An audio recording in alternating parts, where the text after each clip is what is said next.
My wife Lena's funeral was a quiet, somber affair. But as my son and his wife offered their condolences, I wasn't thinking about my loss. I was thinking about the secret my wife had left me. A secret that included a beautiful villa on a lake and nearly $1 million in a private account they knew nothing about. Just 1 week later, my son stood in the living room I had built with my own hands and told me, "Start packing, Dad. The house is sold." I just smiled. I had already packed. But my bags weren't for the nursing home he had chosen for me. They were for the new life my wife had given me. Before I tell you how my wife's brilliant final act turned their greed into my ultimate freedom, do me a favor. Let me know in the comments where you're listening from, and if you've ever had to quietly stand your ground against family who saw you as a stepping stone. Hit that like and subscribe button. You're going to want to hear how this ends. My name is Caleb Sterling, and I am 75 years old. For 50 years, my hands, which are now gnarled with age and arthritis, were the hands of a master carpenter. I built things. Furniture that would last 100 years. Cabinets so perfectly joined you couldn't find a seam. And this house, this quiet 2-story home in a leafy suburb of Charlotte, North Carolina, I built it from the ground up for my Lena. Every floorboard, every window frame, every shingle on the roof was a testament to my love for her. Now she was gone, and the house was filled with a silence so profound it felt like a physical weight. The funeral had been that morning. The air in the house was still thick with the cloying scent of sympathy lilies and the lingering aroma of the casseroles people had brought. My son Jamal and his wife Tiffany were here performing the final act of their grief play. They weren't mourning, they were taking inventory. I sat in my old armchair, the one I had made for Lena when Jamal was just a boy, and I watched them. It was a strange, out-of-body experience, as if I were a ghost in my own home. Tiffany, my daughter-in-law, a woman who valued brand names more than character, was moving through the living room with her phone held up. She wasn't taking pictures to remember the good times. She was taking pictures for an online appraisal app. I could hear her muttering under her breath as she focused on a porcelain vase my grandmother had brought from the old country. "This could be worth a few hundred," she whispered, her voice a conspiratorial hiss. "The condition is excellent." She looked at our wedding portrait on the wall, not with any sense of sentiment, but with a cold, calculating gaze. "The frame alone is antique silver," she murmured, making a note on her phone. She then drifted over to the bookshelf, running a manicured finger. Not over the spines of the books Lena had loved, but over the wood of the shelf itself. "Solid cherry," she declared softly to herself. "Custom built, probably. That adds value." She was dissecting our life into a list of assets, her grief a thin, transparent veneer over a rapacious heart. Jamal, my son, was in the dining room, his back to me. He was on his phone too, but his conversation was different. His voice was a low, tense rumble, the sound of a man trying to keep a lid on a boiling pot of panic. "I told you the money is coming," he was saying, his voice tight with frustration. "Just give me another week. It's a sure thing now. The asset it's about to be freed up." He hung up and turned, and for a second our eyes met across the room. I saw no grief in his face. I saw only the frantic, hunted look of a man drowning in debt, a man who saw his dead mother's home not as a sanctuary of memories, but as a life raft. He gave me a weak, distracted smile, the kind you'd give a stranger in a waiting room before his attention was captured by the grandfather clock in the hall. It had been my father's, a family heirloom.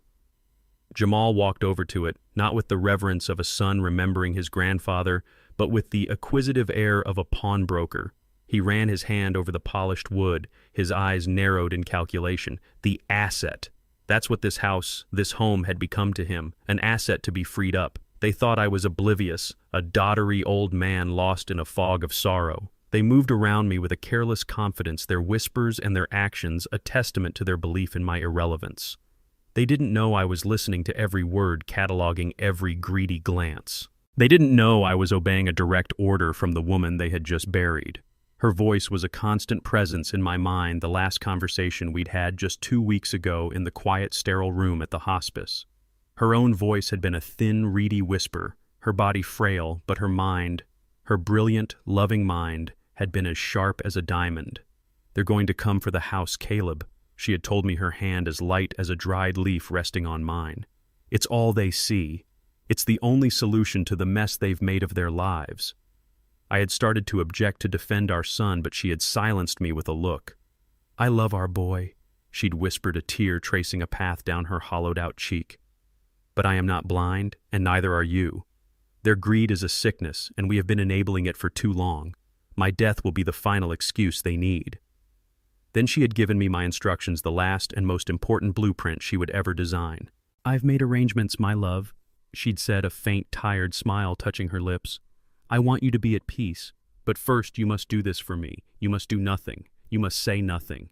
Don't tell them about the villa I bought on Lake Norman. Don't tell them about the money I put aside for you. Let them believe this house is all there is. Let them play their hand. Let them show you who they truly are. Promise me, Caleb. Promise me you'll just watch." And so I sat in my armchair, a silent sentinel in a house full of circling vultures, and I watched. I watched Tiffany appraise the value of my wife's life in dollars and cents. I watched Jamal pace the floors of his childhood home like a caged, desperate animal, seeing not memories but a solution to his financial failures. My heart was a cold, heavy stone in my chest. The grief for my Lena was a vast, deep ocean. But beneath that ocean, a different feeling was beginning to stir. A cold, hard resolve. I was not just a grieving husband. I was the executor of my wife's final secret will. And the first act required only one thing of me: to sit and to wait, and to let them have all the rope they needed. The house grew darker as the afternoon wore on. They made a show of bringing me a plate of food from one of the casseroles, a gesture that felt both patronizing and performative. I thanked them with a weak, tired voice and pushed the food around on the plate, playing my part. I could hear them in the kitchen, their voices now hushed, plotting. "We need to get a proper realtor in here, not just Henderson," Tiffany was whispering. "Someone who deals in this kind of property. We can list it as an estate sale." Jamal's voice was lower, more cautious. "We have to be careful, Tiff. We have to make it look like it's for his own good. The whole downsizing for the grieving widower angle. We can't look like we're pushing him." The disgust I felt was a physical thing, a sour taste in the back of my throat. They weren't just greedy, they were meticulous in their deceit. They were crafting a narrative, a story to tell the world that would justify their theft. And I, their father, was the main character in their fiction, the helpless old man who needed saving.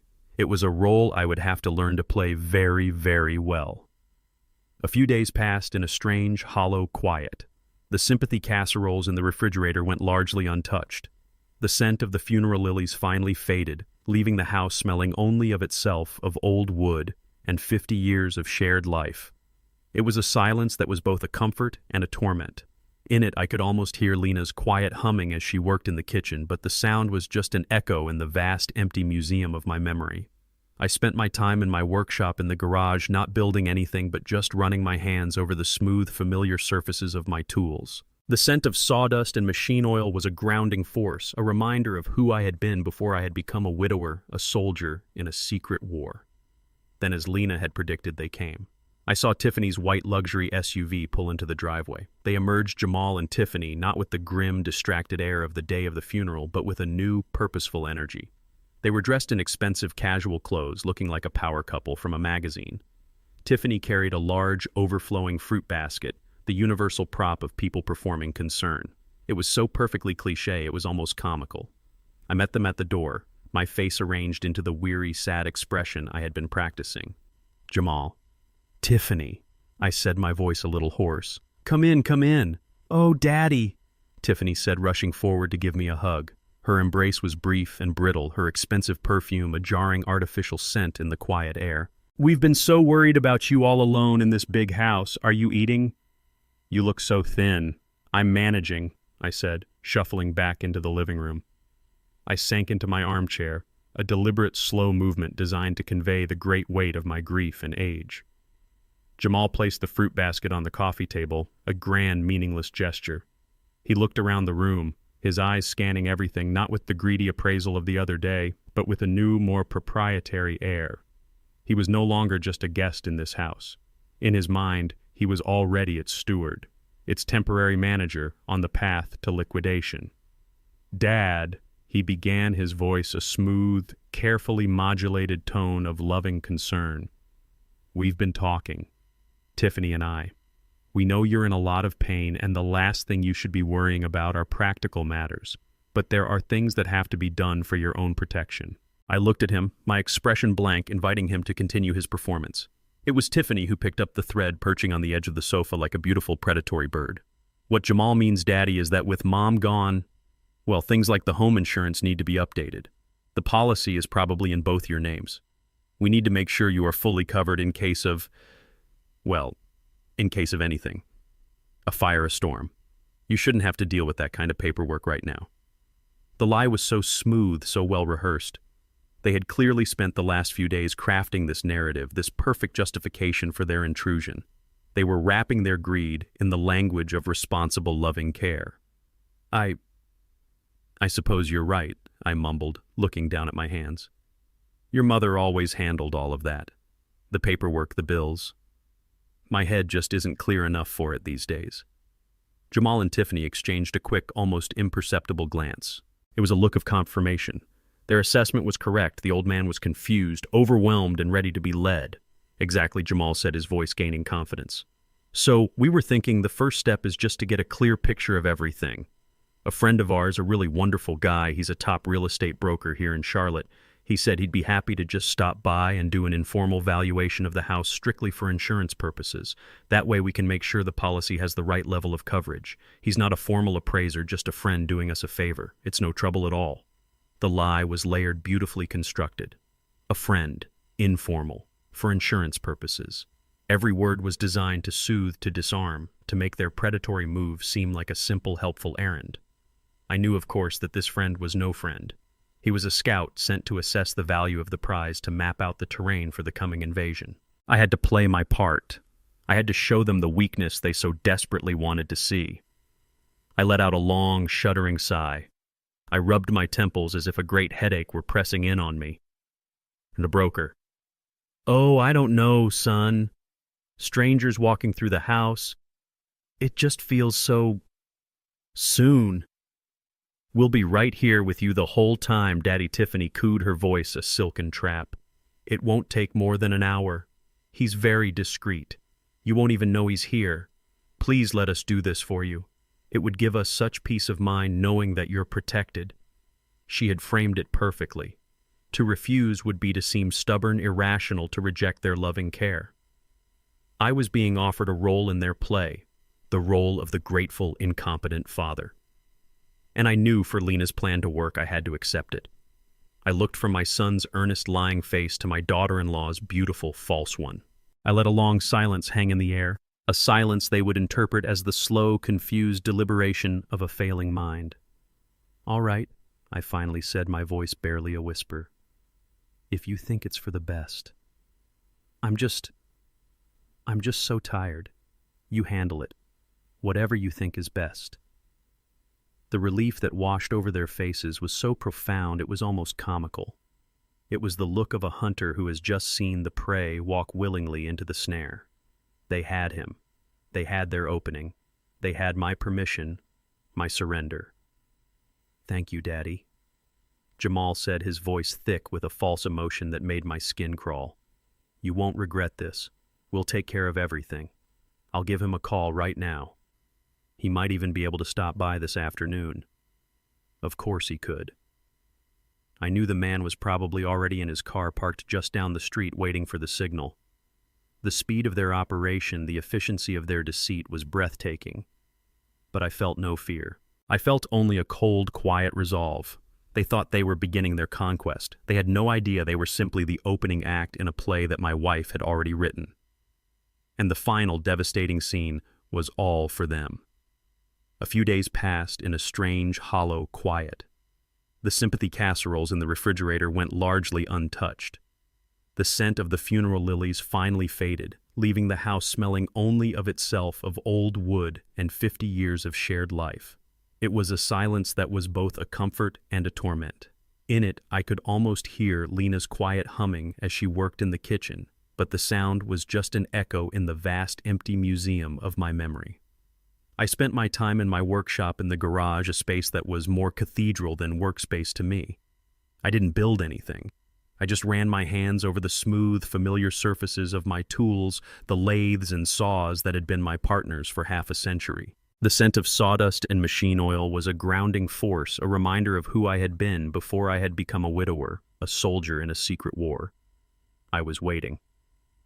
My wife had told me what would happen next, and I knew my duty was to be patient, to let the play she had written unfold exactly as she had intended. The curtain rose on the next act on a Thursday afternoon. I was in the living room looking through an old photo album when I saw Tiffany's gleaming white luxury SUV pull into the driveway. It moved with a quiet, predatory grace, looking utterly out of place on our humble, tree-lined street. They emerged, Jamal and Tiffany, not with the grim, distracted air of the day of the funeral, but with a new, purposeful energy. They were dressed in expensive, casual clothes, looking like a power couple from a magazine on their way to a weekend brunch. Tiffany carried a large, overflowing fruit basket, a ridiculously extravagant prop for their performance of loving concern. It was so perfectly cliché, it was almost comical. I met them at the door, my face arranged into the weary, sad expression I had been practicing. "Jamal, Tiffany," I said, my voice a little hoarse as if I hadn't used it all day. Come in, come in." "Oh, Daddy," Tiffany said, rushing forward to give me a hug. Her embrace was brief and brittle, all sharp angles and the cloying scent of a perfume that cost more than my first car. She pulled back and held me at arm's length, her eyes a cool and calculating blue, scanning my face with a look of practiced worry. "You look so thin.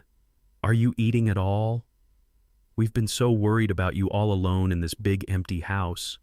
"I'm managing," I said, shuffling back into the living room. I sank into my armchair, a deliberate, slow movement designed to convey the great weight of my grief and age. Inside, I was a block of granite, still and watchful. Jamal placed the fruit basket on the coffee table, a grand, meaningless gesture that felt more like a business gift than a family offering. He looked around the room, his eyes scanning everything, not with the naked appraisal of the other day, but with a new, more proprietary air. He was no longer just a guest in this house. In his mind, he was already its steward, its temporary manager on the path to its inevitable liquidation. "Dad," he began, sitting on the edge of the sofa and leaning forward, his voice a smooth, carefully modulated tone of loving concern. "We've been talking, Tiffany and I. We know you're in a lot of pain and the last thing you should be worrying about are practical matters. But there are things that have to be done for your own protection." I looked at him from under my brow, my expression blank, inviting him to continue his performance. Lena's voice echoed in my mind. "They will try to make you feel like the house is a cage, Caleb, a burden you can no longer manage." It was Tiffany who picked up the thread, perching on the edge of the sofa like a beautiful, predatory bird. "What Jamal means, Daddy, is that with Mom gone, well, the world doesn't stop, does it? Things like the home insurance need to be updated. The policy is probably in both your names. I was talking to a friend of mine whose father passed last year, and she said they had a terrible time because the insurance wasn't properly adjusted. We need to make sure you are fully covered in case of, well, in case of anything. A fire, a storm. Imagine having to deal with that kind of paperwork right now. It would be a nightmare." The lie was so smooth, so well rehearsed. They had clearly spent the last few days crafting this narrative, this perfect justification for their intrusion. They were wrapping their greed in the language of responsible, loving care, making it seem as though their every thought was for my well-being. I suppose you're right," I mumbled, looking down at my hands as if they were foreign objects. I let my voice sound reedy and uncertain. "Your mother always handled all of that, the paperwork, the bills. My head just isn't clear enough for it these days. It all feels so complicated." Jamal and Tiffany exchanged a quick, almost imperceptible glance over my bowed head. It was a look of confirmation of shared victory. Their assessment was correct. The old man was confused, overwhelmed, and ready to be led. "Exactly," Jamal said, his voice gaining confidence as he sensed my surrender. "So we were thinking, the first step is just to get a clear picture of everything. A friend of ours, a really wonderful guy named Richard, he's a top real estate broker here in Charlotte. We were telling him about the situation and he said he'd be happy to just stop by and do an informal valuation of the house, strictly for the insurance paperwork. That way we can go to the insurance company with a current accurate number and make sure the policy has the right level of coverage. He's not a formal appraiser, just a friend doing us a favor. He said it's no trouble at all, he was going to be in the neighborhood anyway." The lie was layered, beautifully constructed. A friend. Informal. For insurance purposes. Doing us a favor. Every word was designed to soothe, to disarm, to make their predatory move seem like a simple, helpful errand. I knew, of course, that this Richard was no friend. He was a scout sent to assess the value of the prize, to map out the terrain for the coming invasion. Lena's voice came back to me again from that sterile hospice room. They will use their friends, people who owe them favors, to do their dirty work. They will make it all sound so reasonable. I had to play my part. I had to show them the weakness they so desperately wanted to see. I had to walk into the trap with my eyes wide open. I let out a long, shuddering sigh. I rubbed my temples, a gesture of a man whose headache was a permanent companion. A broker. Oh, I don't know, son. Strangers walking through the house, through Lena's house. It just feels so... soon. We'll be right here with you the whole time, Daddy. Tiffany cooed, her voice a silken trap. It won't take more than an hour. He's very discreet. You won't even know he's here. You can just sit in your chair with your photo album. Please let us do this for you. It would give us such peace of mind knowing that you're protected, knowing that Mom's house is protected. She had framed it perfectly. To refuse would be to seem stubborn, irrational, to reject their loving care. I was being offered a role in their play, the role of the grateful, incompetent father. And I knew for Lena's plan to work, I had to accept it. Her final words of that last conversation came back to me. Promise me, Caleb. Promise me you'll just... watch. I looked from my son's earnest, lying face to my daughter-in-law's beautiful, false one. I let a long silence hang in the air, a silence they would interpret as the slow, confused deliberation of a failing mind. I was giving them time to savor their victory, to become comfortable in their deceit. All right, I finally said, my voice barely a whisper. I did not look at them. I looked at a photograph of Lena on the mantelpiece. If you think it's for the best, I'm just so tired. You handle it. Whatever you think is best. The relief that washed over their faces was so profound it was almost comical. It was the look of a hunter who has just seen the prey walk willingly into the snare. They had him. They had their opening. They had my permission, my surrender. Thank you, Daddy. Jamal said, his voice thick with a false emotion that made my skin crawl. You won't regret this. We'll take care of everything. This is the right thing to do. I'll give Richard a call right now. He might even be able to stop by this afternoon since he's already in the area. Of course he could. I knew the man was probably already in his car parked just down the street waiting for the signal. The speed of their operation, the efficiency of their deceit was breathtaking, but I felt no fear. I felt only a cold, quiet resolve. They thought they were beginning their conquest. They thought they were managing a sad old man and his affairs. They had no idea they were simply the opening act in a play that my wife had already written, and the final devastating scene was all for them. Jamal's face lit up with a predatory relief. Thank you, Daddy, he said, his voice thick with a false emotion that made my skin crawl. You won't regret this. We'll take care of everything. I'll give Richard a call right now. He might even be able to stop by this afternoon since he's already in the area. Of course he could. I knew the man was probably already in his car parked just down the street waiting for the signal from his co-conspirators. The speed of their operation, the efficiency of their deceit was breathtaking. I just nodded a slow, weary gesture and sank back into my armchair. I picked up the heavy photo album from the side table and placed it on my lap, opening it to a random page.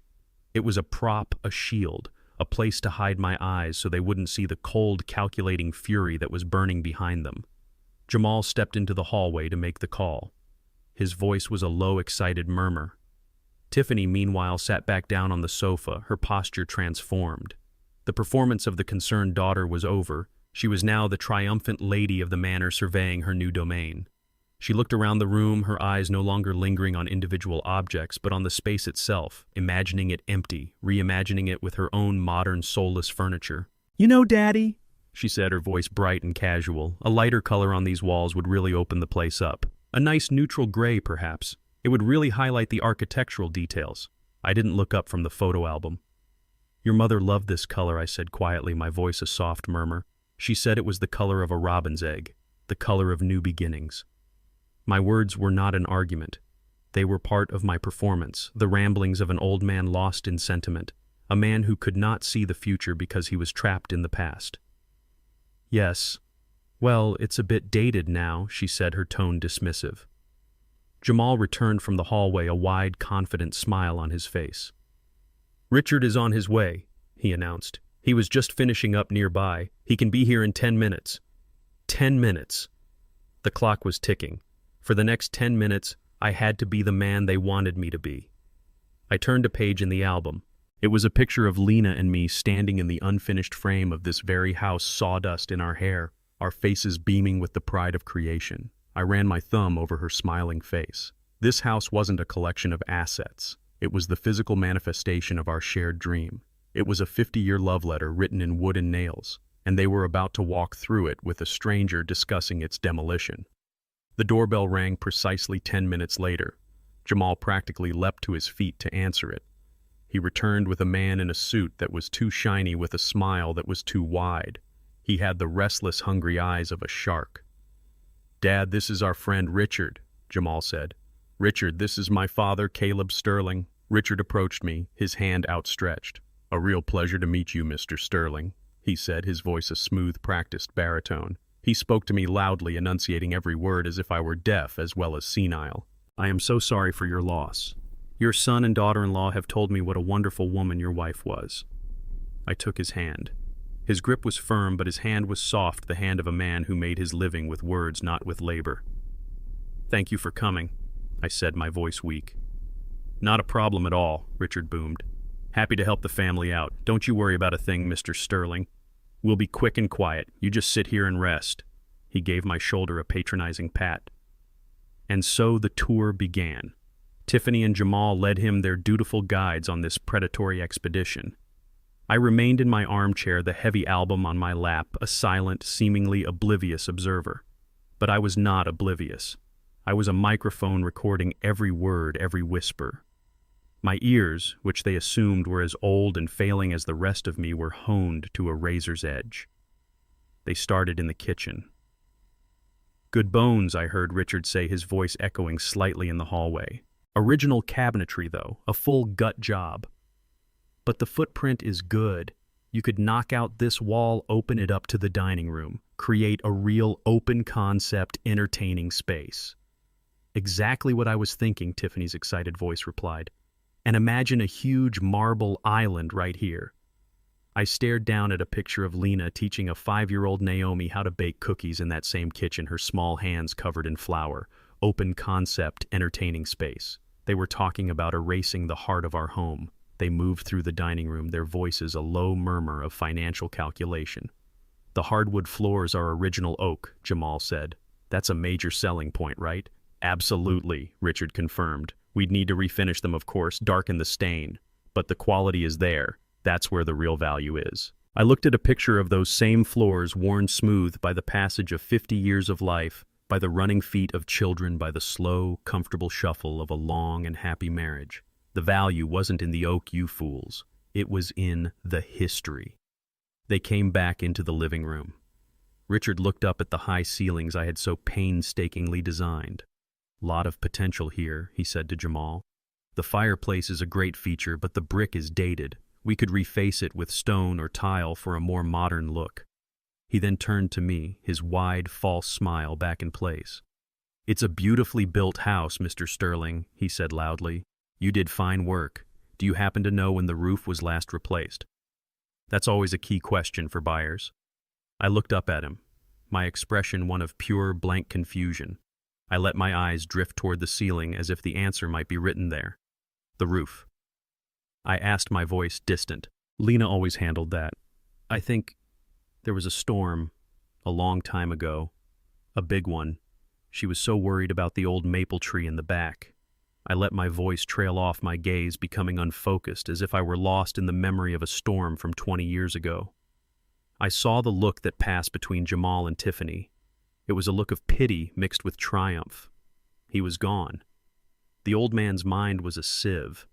He couldn't even remember a basic piece of information about the house he had built with his own hands.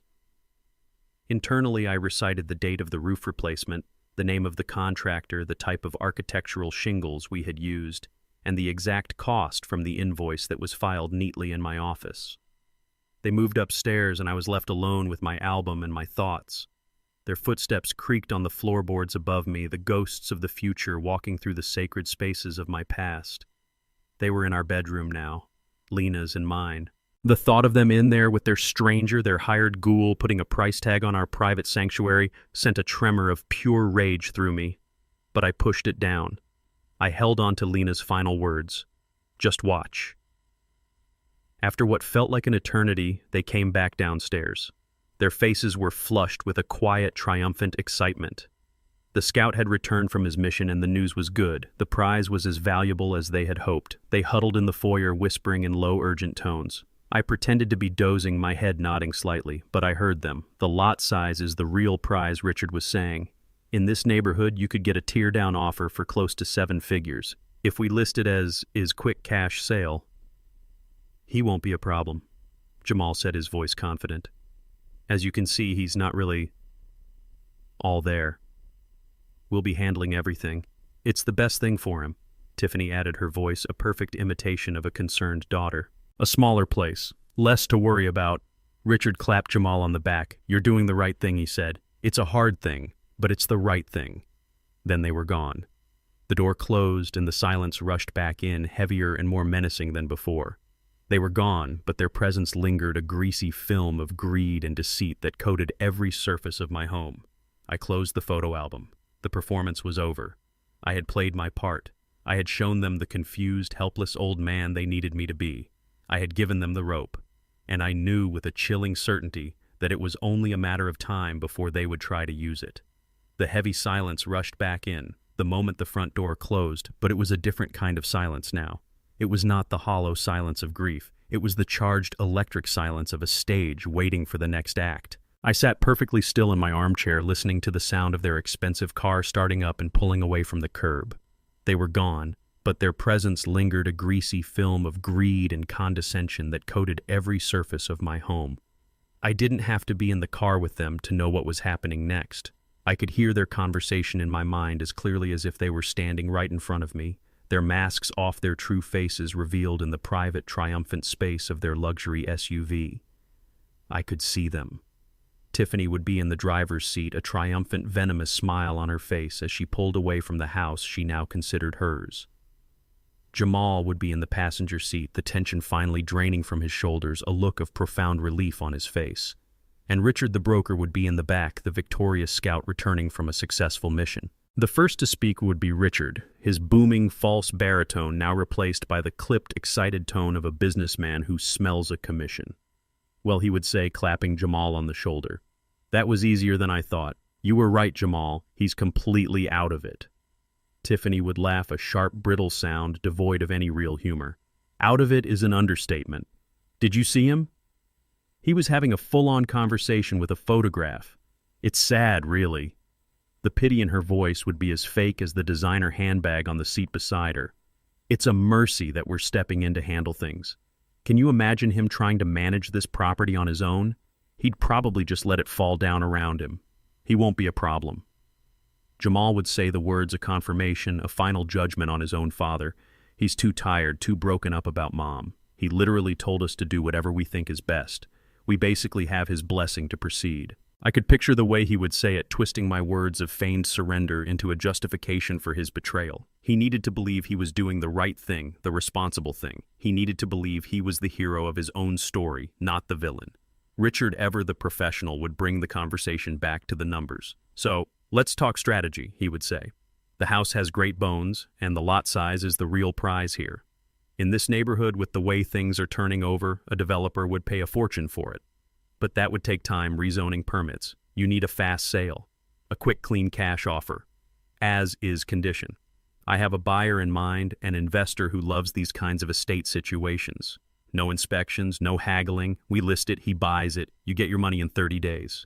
How much? Tiffany would ask, her voice sharp and eager. Don't lowball us, Richard. I'm thinking we can list it at $750, Richard would say. And I think my guy will bite. After my commission, you're looking at a very, very healthy payday. More than enough to solve your problems. I could imagine the look that would pass between Jamal and Tiffany at the mention of their problems. The mountain of debt that was suffocating them, the life they couldn't afford but refused to give up. This house, my house, was not a legacy to them. It was a get-out-of-jail-free card. 750, Jamal would say, the number rolling off his tongue like a prayer. That would do it. That would clean the slate. It's a start, Tiffany would correct him, her ambition never satisfied. Once this is done and we have control of the rest of the estate, the real money will come. The stocks, the bonds Mom had. This is just the first step. The rest of the estate. They had no idea. They had no idea that the vault they were planning to raid was already empty. They were celebrating the capture of a pawn, completely unaware that the queen had already moved across the board and had them in checkmate. So what's the next step? Jamal would ask Richard, all business now. What do you need from us? I need a signed listing agreement, Richard would reply. As soon as you can get your father to sign it, I can bring the offer. The sooner the better before he, changes his mind or forgets he agreed.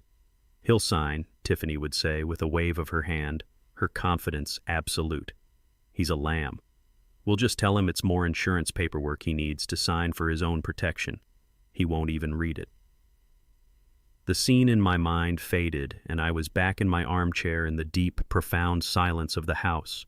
I opened my eyes. I felt no surprise, no fresh wave of anger. I felt only a cold, grim confirmation of everything Lena had predicted. They were so arrogant, so sure of my weakness, so blind by their own greed. They saw me as a relic, a piece of old furniture to be moved out of the way before the real business could begin. They had no idea that the confused, broken old man in the armchair was the most dangerous thing they had ever encountered. Because I was not just a man, I was a promise, I was a plan, and I was just getting started. The week that followed the appraiser's visit was the quietest I had ever known. It was the heavy, expectant silence of a stage waiting for the final act to begin. I continued my performance, of course. I let my son's calls go to voicemail only to call him back hours later, my voice foggy and apologetic, claiming I must have misplaced my phone again. I spoke to Tiffany on one occasion, asking her the same question about her work twice in the space of 5 minutes. I could hear the condescending pity in their voices, but underneath it there was a new triumphant confidence. In their minds, the battle was already over. They had assessed their target, confirmed his weakness, and were now simply waiting for the opportune moment to claim their prize. I spent most of my time in my workshop, the scent of cedar and sawdust a comforting balm to my soul. I wasn't just waiting.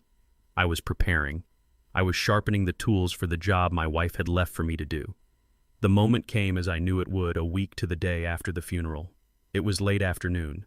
I was in the living room, sitting in my armchair by the window, reading the newspaper. I heard a car pull into the driveway, but it wasn't Tiffany's ostentatious white SUV. It was Jamal's sedan, and he was alone. My heart gave a single hard thud against my ribs. This was it. The time for pretense and fake concern was over. This was a business call. He didn't ring the doorbell. He used his old key, the sound of it scraping in the lock, a jarring proprietary sound. He walked in not as a visitor, but as the new master of the house. His face was a cold, emotionless mask. The loving, worried son was gone, replaced by a man I barely recognized, a man on a mission. "Dad," he said, his voice flat. He didn't ask how I was. He didn't offer a greeting. He just stood in the middle of the room, his car keys jingling nervously in his hand. I slowly lowered my newspaper, looking up at him over the rim of my reading glasses. I arranged my face into an expression of mild, weary confusion, the role I had perfected over the last week. "Jamal," I said, my voice soft. "I wasn't expecting you." "I know," he said. "We need to talk." He remained standing, towering over me, a deliberate posture of power. He was no longer asking for permission. He was asserting his authority. "I've been talking with Tiffany. We've been handling everything, looking at the numbers, thinking about the future. Your future." I just looked at him, my silence an invitation for him to continue to walk deeper into the trap. Lena's voice was a whisper in my ear. "Let him play his hand, Caleb. Let him show you who he is." "This house," he said, gesturing around the room with a sweep of his hand. "It's too much for you. The upkeep, the taxes, the memories. It's a burden. You're not safe here alone.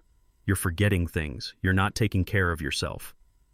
His voice was devoid of warmth, a clinical recitation of facts he had manufactured to justify his own actions. He was building a case, not for a judge, but for his own conscience. "You need professional care." He continued, his gaze unwavering, his voice hardening with a terrible self-righteous finality. "You need to be in a place where people can look after you. A place with people your own age. A place with organized activities. I knew what was coming. Every word he spoke was a perfect echo of the fears my wife had described in her last days. He was following the script she had predicted with heartbreaking accuracy. He took a deep breath, the final pronouncement ready on his lips. "I have some news, Dad," he said, his voice now completely stripped of any emotion. "I've sold the house. We got a fantastic cash offer, a developer who wants the land. It's a done deal. I took it." He let the words hang in the air, expecting them to crush me, to shatter my world. I could see the tension in his shoulders, the way he was braced for my reaction. He was expecting tears. He was expecting pleading. He was expecting the helpless rage of a powerless old man. "The closing is in 30 days, he went on, his voice gaining momentum as he delivered the final blows. "That means you have 1 month to pack your personal belongings, the things you want to keep. I've already arranged for a moving service to handle the rest, and don't you worry about a thing after that. I found a wonderful place for you. It's a senior living community called Sunny Meadows. It's very highly rated. They have a lovely garden, a library. The proceeds from the sale of the house will go into a trust account that I will manage. It will cover all your expenses there for the rest of your life. It's all been taken care of. It's the best thing for you." He finished his speech. He had done it. He had, in his own mind, just saved his father from a life of lonely decay and not coincidentally saved himself from financial ruin. He stood there, a conquering hero in his own sordid drama, waiting for my inevitable collapse. The silence in the room was absolute. I did not cry. I did not shout. I did not plead. I slowly, deliberately folded my newspaper and placed it neatly on the table beside me. I took off my reading glasses and carefully cleaned them with a handkerchief from my pocket. Every small, mundane action seemed to stretch for an eternity, the silence building to an unbearable pressure. Jamal's confident expression began to falter, replaced by a flicker of confusion. This was not the reaction he had anticipated. Finally, after what felt like a lifetime, I looked up from my glasses and met his gaze. I looked into the eyes of my only son, the boy I had taught to ride a bike and throw a baseball, the man who was now standing before me, having just sentenced me to a slow, lingering death in a place called Sunny Meadows. And I smiled. It was not a warm smile. It was not a happy smile. It was a slow, quiet, knowing smile. It was the calm, placid smile of a man who is 3 moves ahead in a chess game his opponent doesn't even know he's playing. It was a smile that held 50 years of memories, a final secret promise, and the chilling, beautiful certainty of the justice that was to come. I saw the confusion in his eyes curdle into a genuine creeping unease. My reaction had thrown him completely off balance. He had been prepared for a fight, not for this strange, unnerving calm. "Oh, that's good news, son," I said, my voice light and airy, utterly devoid of the grief and panic he had expected. "That's a real load off my mind." I picked up my teacup from the table. "Because you see," I continued, taking a slow, deliberate sip, "I've already packed, but the bags I packed aren't for Sunny Meadows." He finished his speech. The words hung in the air between us, a death sentence delivered with the cold, impersonal efficiency of a corporate layoff. He had done it. He had, in his own mind, just saved his father from a life of lonely decay, and not coincidentally saved himself from financial ruin. He stood there, a conquering hero in his own sordid drama, waiting for my inevitable collapse. He was braced for the explosion of grief and rage, for the pathetic, useless pleading of a powerless old man. The silence in the room was absolute, broken only by the steady metronomic tick of the grandfather clock in the hall, a sound that had measured out the 50 years of my marriage and was now measuring the final agonizing seconds of my son's betrayal. I did not cry. I did not shout. I did not plead. In that moment of ultimate disrespect, a strange and profound calm washed over me. It was the calm of a captain who, having been told his ship is sinking, knows that he is secretly standing on the deck of a submarine. I could feel Lena's presence beside me, not as a ghostly whisper, but as a solid grounding force. Her plan, her foresight, her fierce protective love, it was a shield around my heart. I was not a victim listening to his sentence. I was a judge watching a criminal deliver a full and damning confession. Slowly, deliberately, I folded the newspaper that was resting on my lap. I placed it neatly on the small table beside me. I took off my reading glasses and carefully cleaned the lenses with a handkerchief from my pocket. Each small, mundane action seemed to stretch for an eternity, the silence in the room building to an unbearable pressure. I could see Jamal's confident posture begin to waver. My lack of reaction was not part of his script. He shifted his weight from one foot to the other, the keys in his hand giving a nervous little jingle. Finally, after what felt like a lifetime, I looked up from my glasses and met his gaze. I looked into the eyes of my only son, the boy I had taught to ride a bike and throw a baseball, the man who was now standing before me, having just sentenced me to a slow, lingering death in a place called Sunny Meadows. And I smiled. It was not a warm smile. It was not a happy smile. It was a slow, quiet, knowing smile that did not reach my eyes. It was the calm, placid smile of a man who is 3 moves ahead in a chess game his opponent doesn't even know he's playing. It was the serene, detached expression of a builder who watches a fool try to tear down a house without realizing the foundation is made of solid granite. There was a hint of pity in it for the desperate, lost man standing before me, but underneath there was an edge of cold, hard, unyielding steel. It was the most unnerving thing my son had ever seen. The confusion on his face was immediate, his brow furrowed, what he asked the single word sharp with irritation. "What's so funny?" I didn't answer. I just continued to look at him, my smile unchanging. I saw the arrogant confidence in his posture begin to crumble, replaced by a defensive, aggressive stance. "Are you even listening to me, Dad?" He snapped, his voice rising. "This is serious. I've just solved all of our problems. I've secured your future. The least you could do is show some gratitude, or at least some understanding." I continued to sit in silence, my stillness a stark contrast to his growing agitation. I was the rock, and he was the frantic, useless wave crashing against it. The power dynamic in the room had shifted. He had walked in here as the conqueror, the man in control, but now faced with a reaction he could not comprehend, his control was slipping. A creeping sense of dread began to crawl into his eyes. This was wrong. This wasn't how the victim was supposed to act. A predator knows when its prey is not afraid, and it is the most terrifying discovery in its world. "What is wrong with you?" he demanded, taking a half step toward me. "Did you not hear what I said? The house is sold. You have to leave. Are you having one of your episodes? Did you forget already?" He was trying to reassert his narrative to force me back into the box of the confused old man he needed me to be. But the box was broken.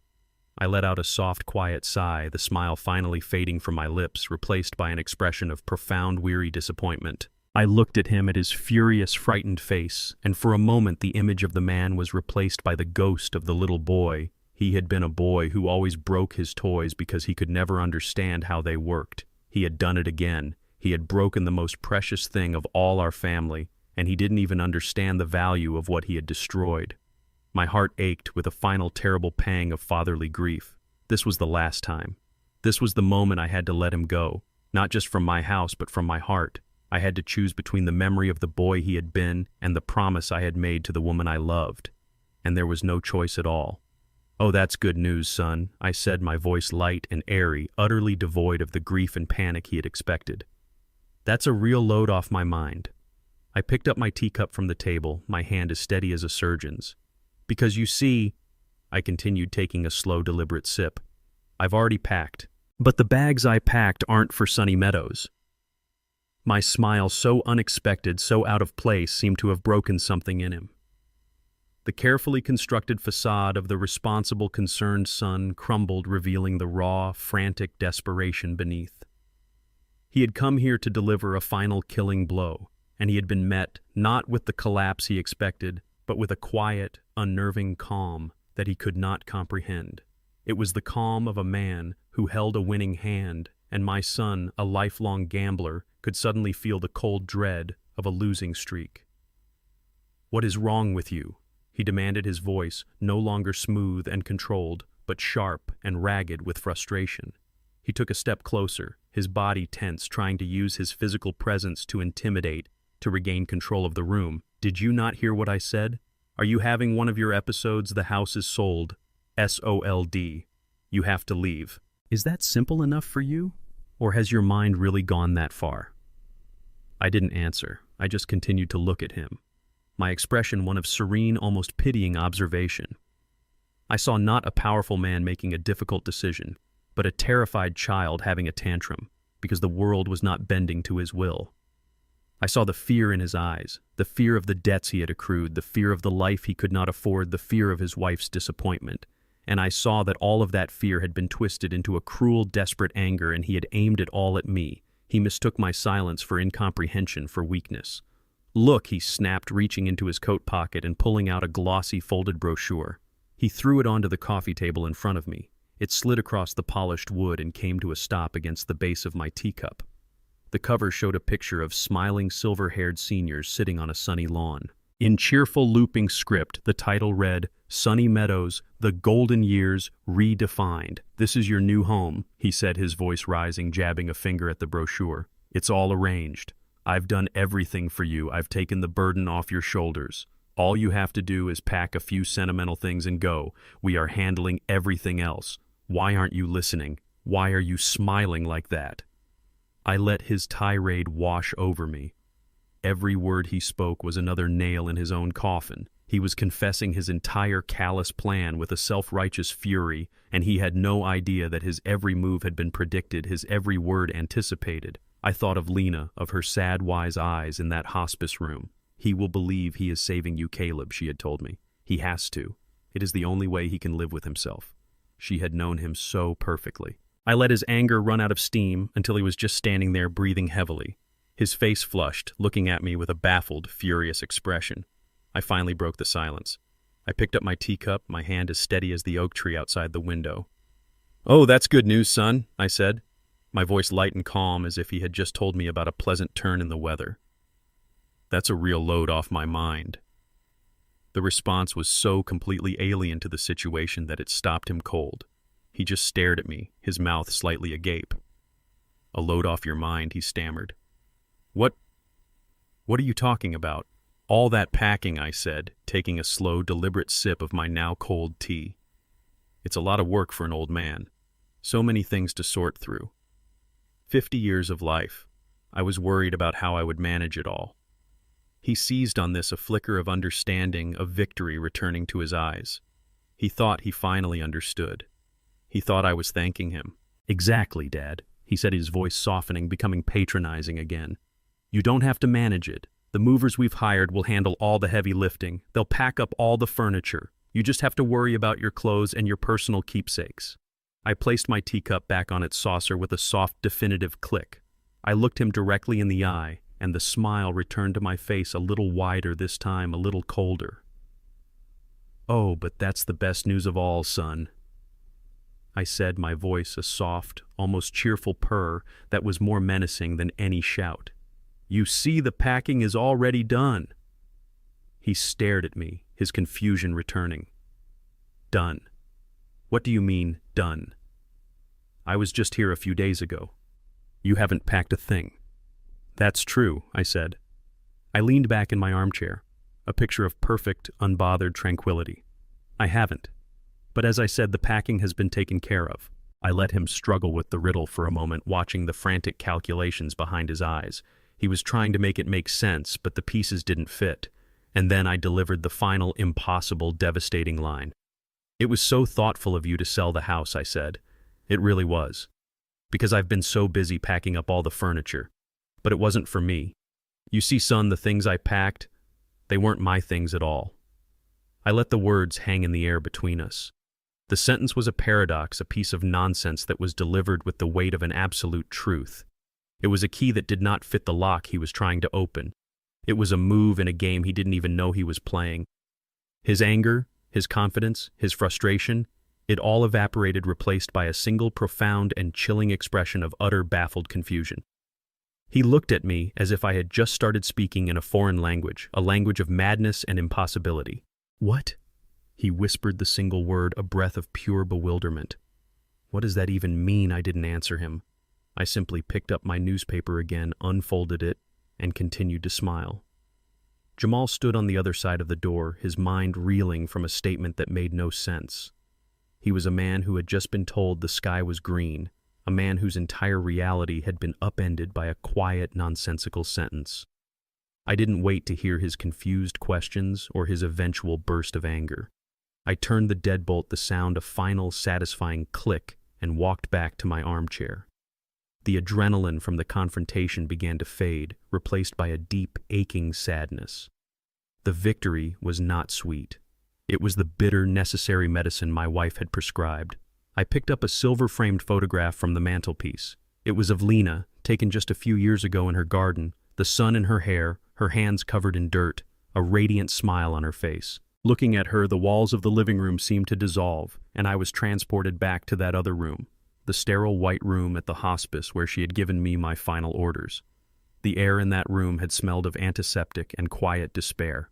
Machines beeped and whirred, a heartless electronic lullaby.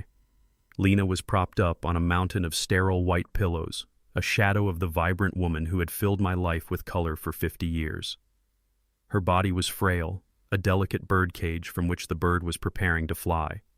But her eyes, when they met mine, were as clear and sharp as they had ever been. I was holding her hand, its skin as thin as parchment, and I was lying to her and to myself. The doctor said, "You're responding well to the new treatment I had," said my voice thick with a hope I didn't feel. "Just a few more days of rest, my love. We'll have you home soon. You'll be back in your garden by the time the roses bloom." She had squeezed my hand, a surprisingly strong gesture that spoke of the iron will that still resided within her failing body. "No, Caleb," she had whispered, her voice a dry rustle of leaves. "There are no more roses for me, and we both know it. Stop trying to build a wall against the ocean. It's time we talked about what comes after the tide." Her directness was a shock, a dose of cold, hard reality I wasn't ready for. I started to object, to offer more useless platitudes, but she just shook her head, a slow, deliberate movement.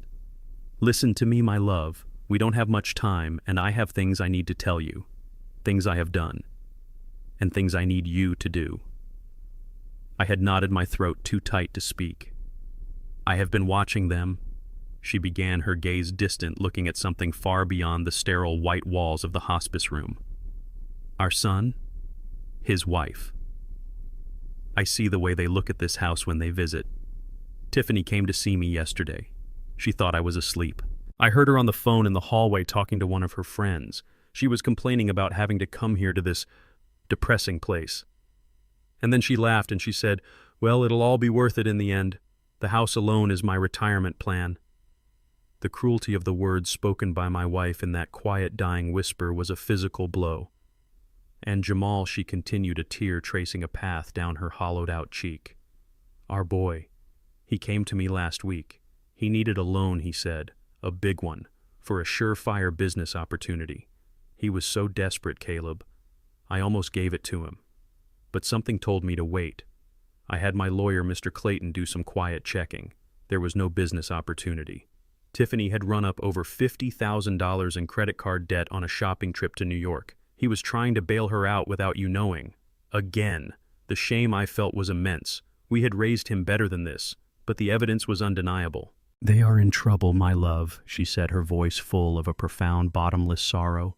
"Deep trouble. And I know, as surely as I know the sun will rise tomorrow, that as soon as I am gone, they will come to you.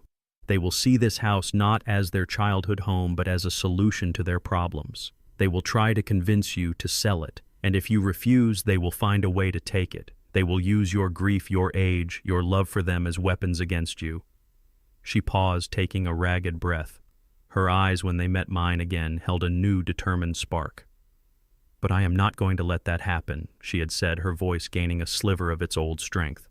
"I will not let them turn our home into a solution for their bad decisions, and I will not let them turn you into a victim."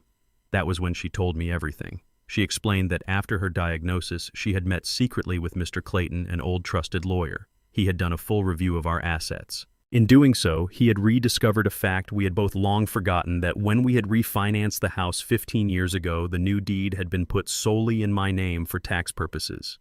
Legally, the house was already mine and mine alone. Jamal had no claim to it. Then she told me about her own secret inheritance, a portfolio of stocks. Her father had left her an asset we had never touched, letting it grow for decades as a nest egg for our old age. She had instructed Mr. Clayton to quietly liquidate it. "There's a villa, Caleb," she had whispered, her eyes bright with the vision she was painting for me, "on the shore of Lake Norman.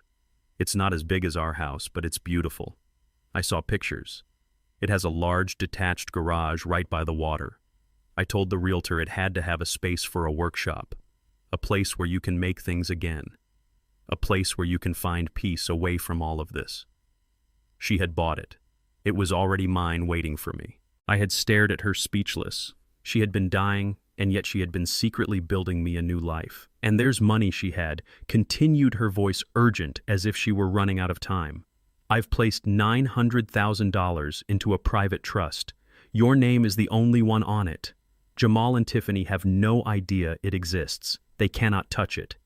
It's your freedom, Caleb. It's the freedom to say no. It's the power to live the rest of your life on your own terms without being a resource for them to drain. It's my final gift to you. The scale of her foresight, the depth of her protective love was overwhelming. She had been dying, and yet she had spent her final months building a fortress around me. And then she had given me my final, most difficult instruction. You must promise me something, my love, she had said, her grip on my hand tightening, her eyes boring into mine. When I am gone, you must say nothing. Not a word about the villa, not a word about the money, not a word about the deed to this house. Let them believe this house is all there is. Let them make their move. Let them show you who they are once and for all. Don't fight them. Don't argue. Just watch. It's the only way you will ever truly be free of their demands. It's the only way they might one day be forced to stand on their own 2 feet. Promise me, Caleb. Promise me. I had looked into her eyes, and I had seen the pain and the love and the fierce, unyielding strength that had been the bedrock of my life for 50 years. And through my own tears, I had promised. It was the hardest promise I had ever made. The memory faded, and I was back in my armchair in the dark, silent house.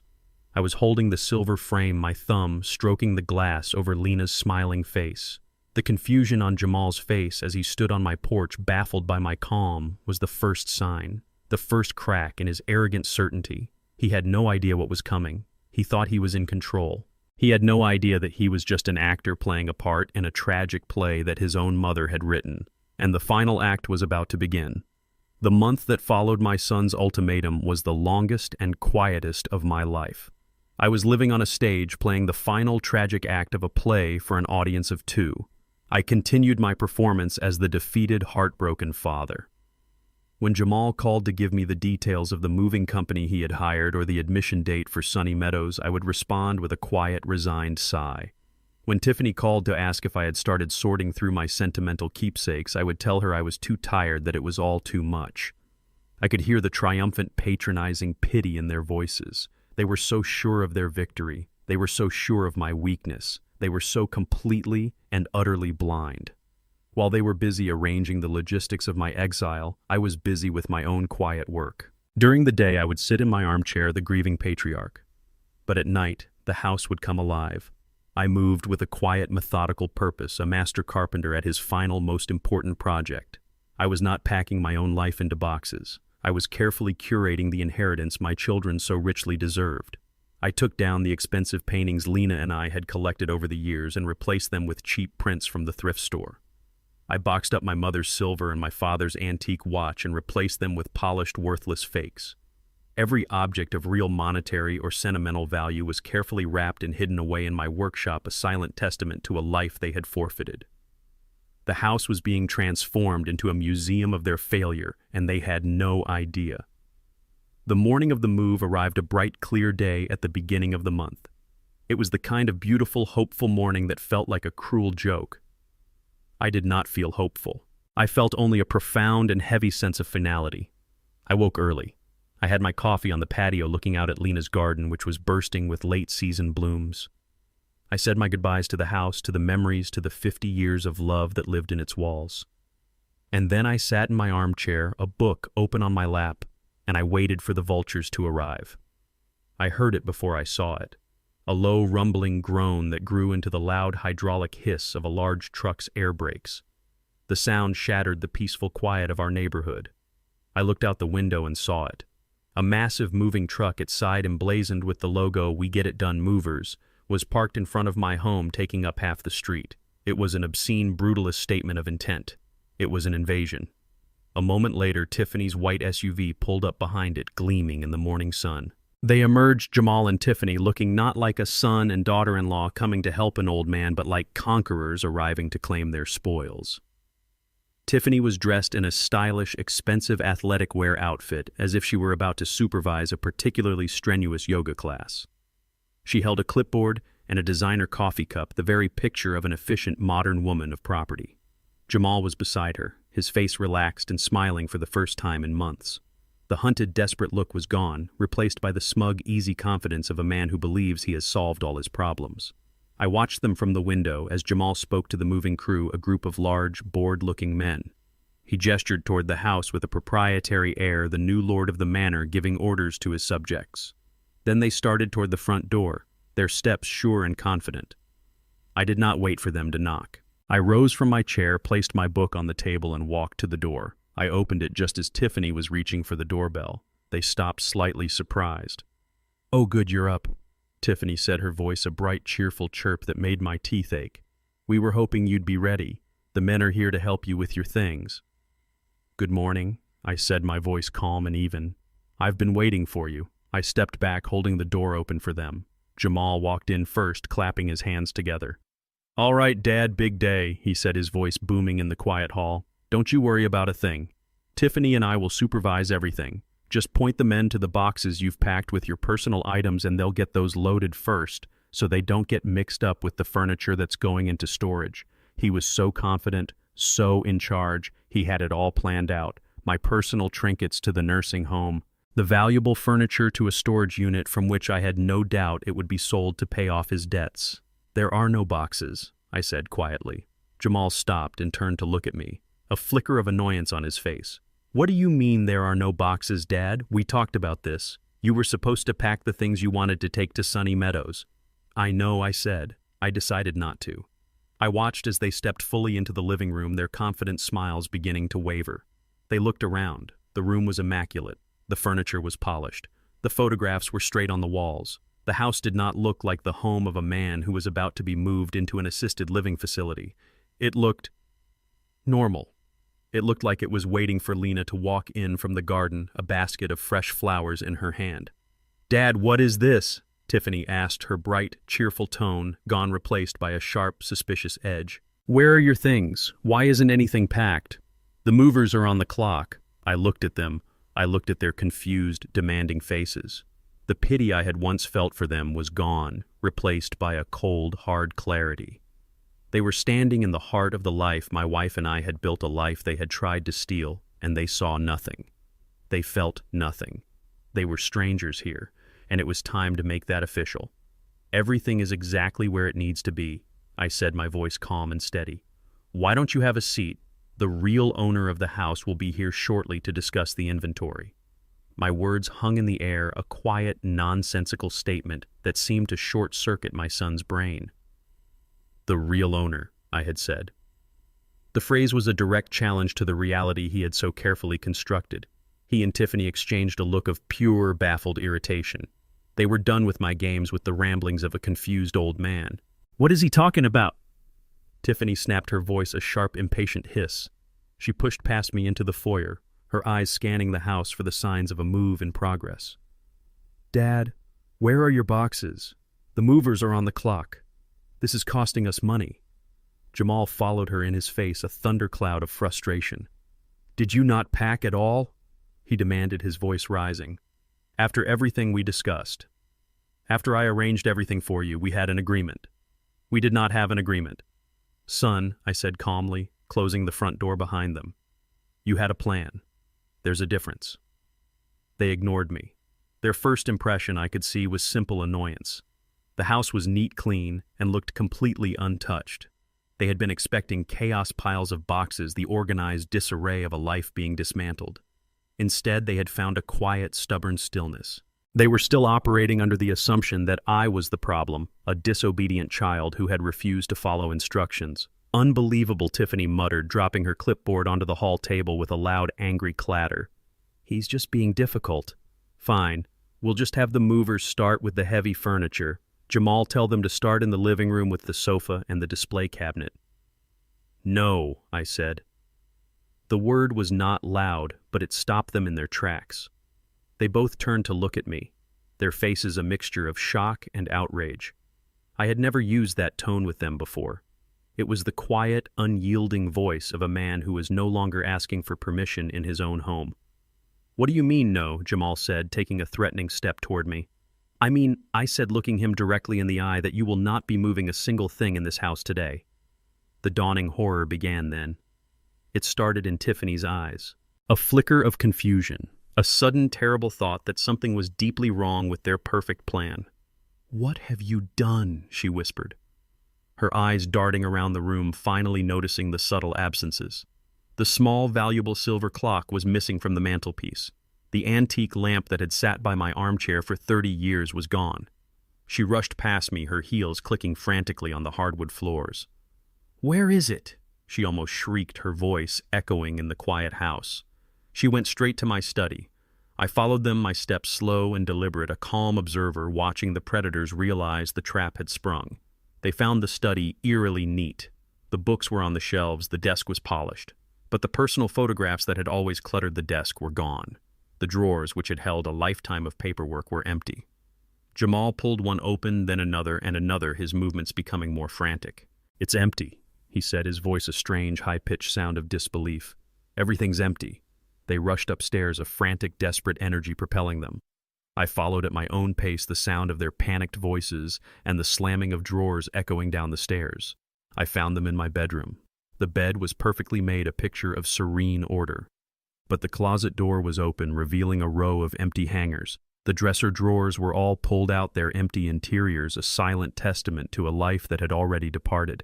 My clothes, my shoes, my personal effects, all gone.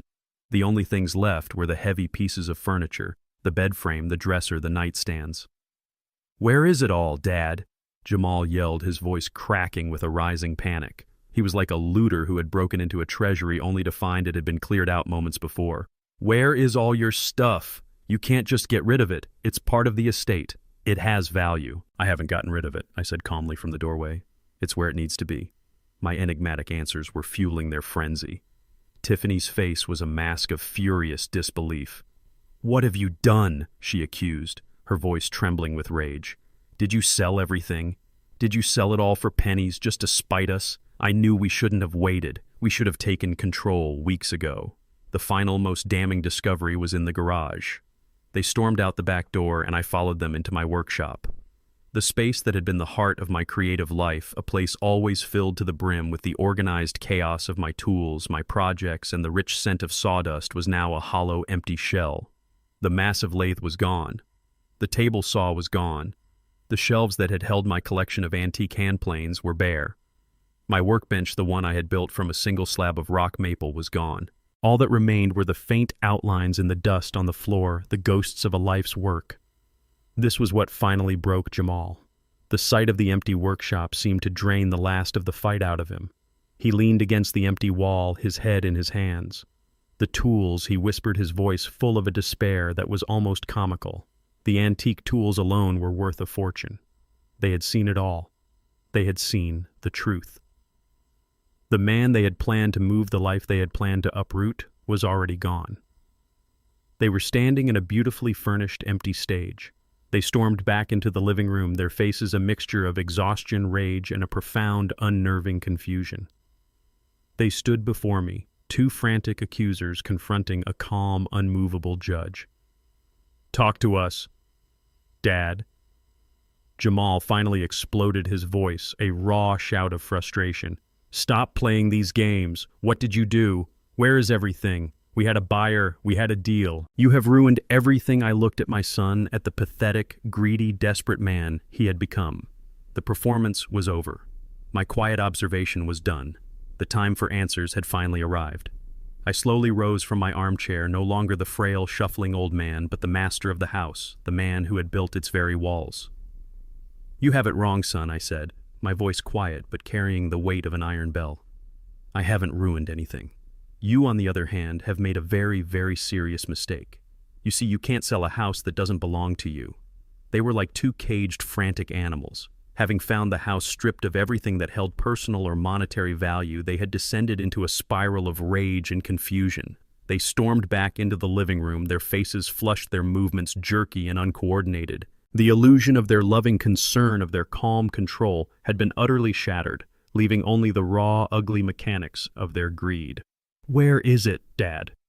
Jamal yelled, his voice cracking with a rising panic. He was no longer the confident son making a tough decision. He was a looter who had broken into a treasury only to find it had been cleared out moments before. "Where is all your stuff? This is part of the estate. You can't just get rid of it. It has value." Tiffany was pacing back and forth, her hands twisting in front of her, her beautiful composed face, now a mask of furious disbelief. "What have you done?" she accused, her voice trembling with rage. "Did you sell everything? Did you sell it all for pennies just to spite us? I knew we shouldn't have waited. We should have taken control weeks ago." Her words were a confession, a final damning admission of their true intentions, but she was too consumed by her panic to even notice. They had lost the prize, and now they were turning on each other, their accusations and their fear filling the quiet air of my home like a poisonous gas. I had been in the kitchen calmly pouring myself a glass of water. I listened to their hysteria, to the sound of their perfect plan unraveling with a strange, detached calm. The time for hiding, the time for my performance was over. The final act of the play was about to begin, and it was time for the main character to make his entrance. I walked from the kitchen into the archway of the living room and simply stood there waiting for them to notice me. It took them a moment. When Jamal finally turned and saw me, he stopped shouting mid-sentence. His mouth hung open. Tiffany followed his gaze, and her frantic pacing came to an abrupt halt. They just stared, their expressions of rage and confusion slowly being replaced by a profound, unnerving shock. They were looking at me, but they were seeing a stranger. The man they had been yelling at, the man they had been plotting against for weeks, was gone. The frail, shuffling, broken old man in the frayed cardigan and worn-out slippers had vanished. The man standing before them now was someone they did not know. I was not wearing my old sad clothes. I was wearing a crisp new polo shirt, the color of a summer sky, and a pair of well-pressed khaki pants. My face was clean-shaven, my hair was combed, and I was standing perfectly straight, my shoulders back, my posture as solid and unyielding as the old oak tree in the front yard. The vacant, confused expression I had so carefully cultivated was gone, replaced by a look of calm, cool, and complete control. My eyes, which I had trained to look lost and distant, were now sharp, intelligent, and fixed upon them with an unnerving intensity. In my hand I held a small, unfamiliar object that glinted in the morning light. It was a new set of car keys. I tossed them gently, a single deliberate motion, and caught them in my palm. The silence in the room was absolute. They were staring at me, at this new, impossible version of their father, and I could see the frantic calculations in their eyes. This was not the man they had assessed. This was not the feeble-minded victim they had planned for. This was not a lamb to be led to the slaughter. This was something else entirely. "Dad," Jamal finally managed to say the single word, a breath of pure, disoriented disbelief. What are you wearing? What's going on?" Tiffany, ever the pragmatist, was the first to grasp the true, terrifying implication. She was a woman who understood power, and she could feel that the power in this room had just shifted in a fundamental, irreversible way. "What have you done?" she whispered, but this time it was not an accusation. It was a question born of a dawning, terrible dread. I did not answer them. I simply held their gaze, letting them stew in their own confusion. I let them see the man they had underestimated. I let them see the strength they had mistaken for weakness, the intelligence they had dismissed as senility. I thought of the long, painful weeks of my performance, of the humiliation of playing the fool, of the disgust I had felt while listening to their condescending lies. And I felt a quiet, grim satisfaction. The costume was off. The mask was down. I was myself again, but a version of myself I hadn't known in years. I was not just Caleb the widower or Caleb the father. I was Caleb the builder, the man who had created this house, and I was about to remind them who exactly they were dealing with. I looked at my son, at his baffled, frightened face. I saw the ghost of the little boy he had been, and my heart ached for him, for the man he could have become. I looked at my daughter-in-law, at her beautiful, terrified face, and I saw the destructive, insatiable hunger of her ambition. And I knew in that moment that there was no going back. "Are you finished?" I asked, my voice calm and steady. It was not the weak, reedy voice they had grown accustomed to.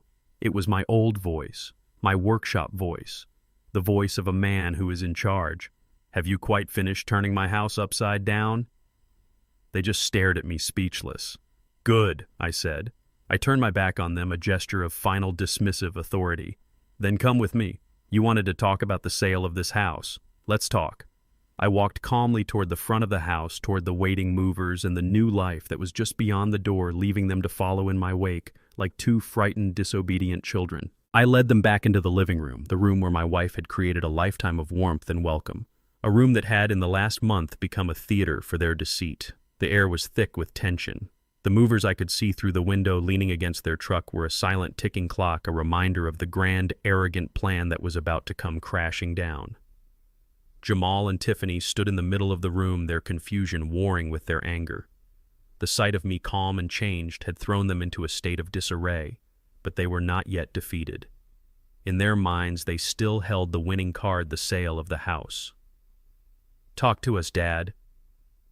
Jamal finally exploded his voice, a raw shout of frustration that echoed in the quiet house. "Stop playing these games. What did you do? Where is everything? We had a buyer. We had a deal. You have ruined everything." I walked over to the fireplace and stood before it, my back to the empty hearth where Lena and I had shared so many winter nights. I turned to face them no longer, the shuffling, broken old man, but the builder of this house, the master of this domain. Ruined everything. I asked, my voice quiet, but carrying an authority they had not heard from me in years. "No, son, I haven't ruined anything. You, on the other hand, have made a very, very serious mistake." "What are you talking about?" Tiffany snapped, her fear making her voice sharp and brittle. "We did this for you. We found a way to secure your future, to get you the care you need." "My care," I said with a slow nod. "Yes. Let's talk about that. Let's talk about your deal. Let's talk about the sale of this house." I paused, letting the words hang in the air. "You see, Jamal, there's a fundamental problem with your plan. A flaw in your design, you might say. You can't sell a house that doesn't belong to you." The statement was so simple, so direct, that it took a moment to register. Jamal just stared at me, his brow furrowed in a look of pure, baffled incomprehension. "What does that mean?" he asked. "Of course it belongs to us. To you. It's the family house." "Ah," I said, a sad smile touching my lips. "There's your mistake. You always saw this house as an asset, a thing to be inherited. You never saw it as a home, and you certainly never bothered to look at the paperwork." I walked over to the small desk in the corner of the room, the one where Lena used to pay the bills. I opened a drawer and pulled out a thick, folded document. I walked back and laid it on the coffee table in front of them. "This," I said, "is the deed to this house. Do you see the date 15 years ago? We refinanced to put the new workshop on the garage, and at the time, for tax and liability reasons, our lawyer advised us to put the new deed solely in my name. Your mother agreed. It was her idea, in fact. This house, Jamal, has legally and exclusively belonged to me and me alone for the last 15 years. Jamal stared at the document as if it were a venomous snake. He wouldn't touch it. His face, which had been red with anger, was now draining of all color. "No," he whispered. "No, that's not possible. That can't be right. Mom and Dad's house, it's ours." The word "ours" came out as a desperate, childish plea. Tiffany, ever the pragmatist, snatched the document from the table. Her eyes, sharp and quick, scanned the legal language. I watched her face, saw the moment her sharp mind understood the devastating, irrefutable truth. Her shoulders slumped. The fight went out of her. She knew. Jamal, however, was still fighting, still trapped in the burning wreckage of his own denial. "You're lying," he shouted, his voice cracking. "This is a trick. Some fake document you had made up. Our lawyer, Henderson." He checked the title. "He said it was clear." "Did he?" I asked quietly. "Or did you just tell him it was and he took your word for it? Did you ever actually show him the deed? Or did you just assume in your hurry and your greed that everything would fall into your lap as you believed it should?" The question hit its mark. Jamal's face crumpled. He had been so arrogant, so sure of his victory, that he had overlooked the most basic, fundamental detail. He had built his entire scheme on a foundation of sand, and the tide was now coming in. But the tide was not finished. "You see, son," I continued, my voice calm and methodical, "what you did wasn't just a mistake. It has a name. It's called fraud. You signed a contract to sell a property you had no legal right to sell. That is a serious crime." At the word crime, a new kind of fear appeared in his eyes, the fear of consequences beyond just losing the money, the fear of the law. "But you're in luck," I said, "because I decided not to press charges. I was contacted, you see, by the lawyers for the buyer you found, a very eager investment group. They were doing their due diligence, something you clearly failed to do, and they discovered the discrepancy in the title. They discovered that the man selling them the house had no legal authority to do so. They were prepared to sue you, Jamal, for fraud, for damages." He looked like he was about to collapse. He sank onto the sofa, his head in his hands. "No," he moaned, but I offered them a different solution. I said, walking toward him, my shadow falling over his defeated form. I explained that you had overstepped your authority, that you were a grieving son who was not thinking clearly. I told them that while you couldn't sell them the house, I could, and that I would be willing to honor the price you had negotiated. His head snapped up, a wild, desperate hope in his eyes. You did, I said. I reached into my jacket pocket and pulled out another folded document. My own contract. I met with them yesterday. We signed the papers. The sale is official. The house is sold. So the money... He stammered, the hope in his voice pathetic. The money is still coming. I looked at him at the full tragic depth of his delusion. Even now, even after all of this, he still believed he was entitled to it. I let him hang on that thread of hope for a moment longer before I cut it. Yes, son, I said, my voice as cold and clear as glass. The money is still coming. The full $750,000. It was wired this morning directly into a private trust account that your mother set up for me. I paused, letting the words land with the force of a physical blow. Thank you, by the way, for finding such an eager buyer. You got me a very good price. And that was it. That was the moment he finally broke. The hope in his eyes died, replaced by a vast empty darkness. It was the look of a man whose soul had just been extinguished. The rage was gone. The denial was gone. All that was left was the raw, gaping wound of his own failure.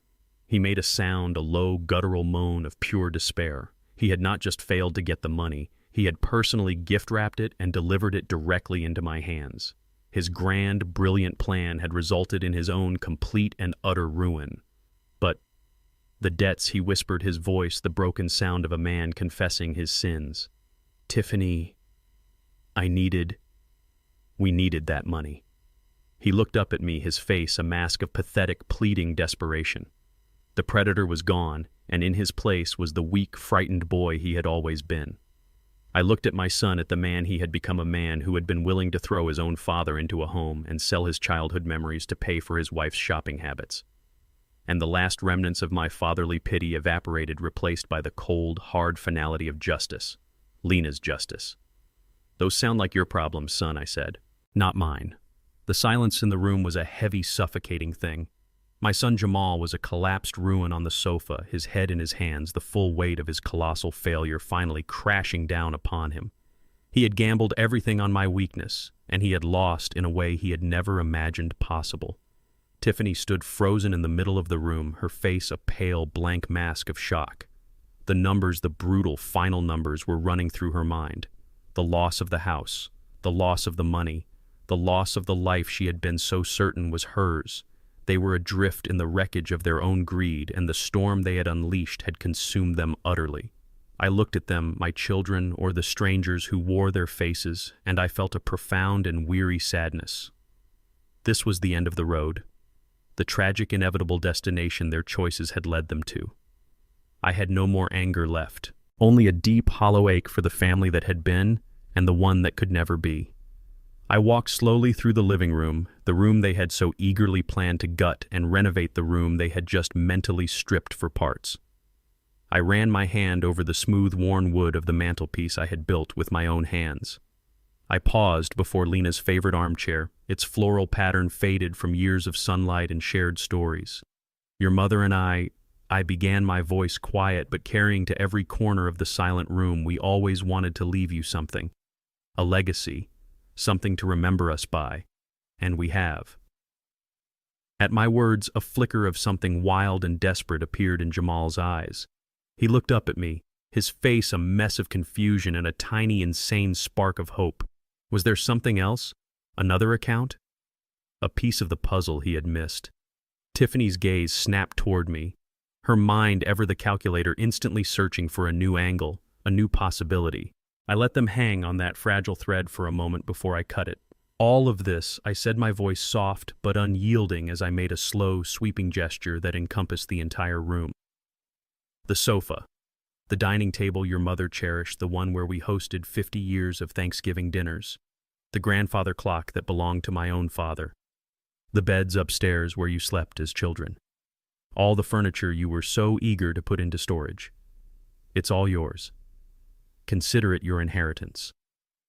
The words landed not with a bang, but with a quiet, devastating thud. It was a gesture of such profound, insulting finality that it took them a moment to even process it. The furniture.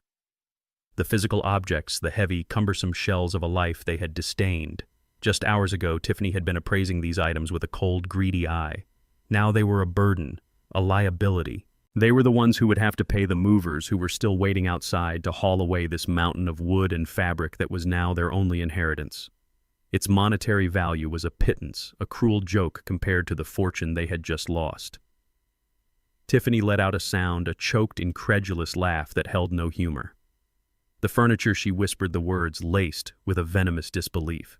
"You're leaving us the furniture." She looked at the antique display cabinet, the one she had coveted, and her expression was not one of desire, but of pure, unadulterated hatred. Jamal just stared at me, his face blank. He was beyond anger now. He was in a place of pure hollow shock, a place where the cruelty of his own mother and father was a concept too vast to comprehend. I did not wait for their gratitude. I walked to the front hall where a single small duffel bag sat by the door. It had been sitting there the whole time, a quiet, unassuming object they had not even noticed in their arrogant rush to take possession of the house. I picked it up. It was light. It held only a few changes of clothes, a book, and a photograph of my wife. It was all I needed.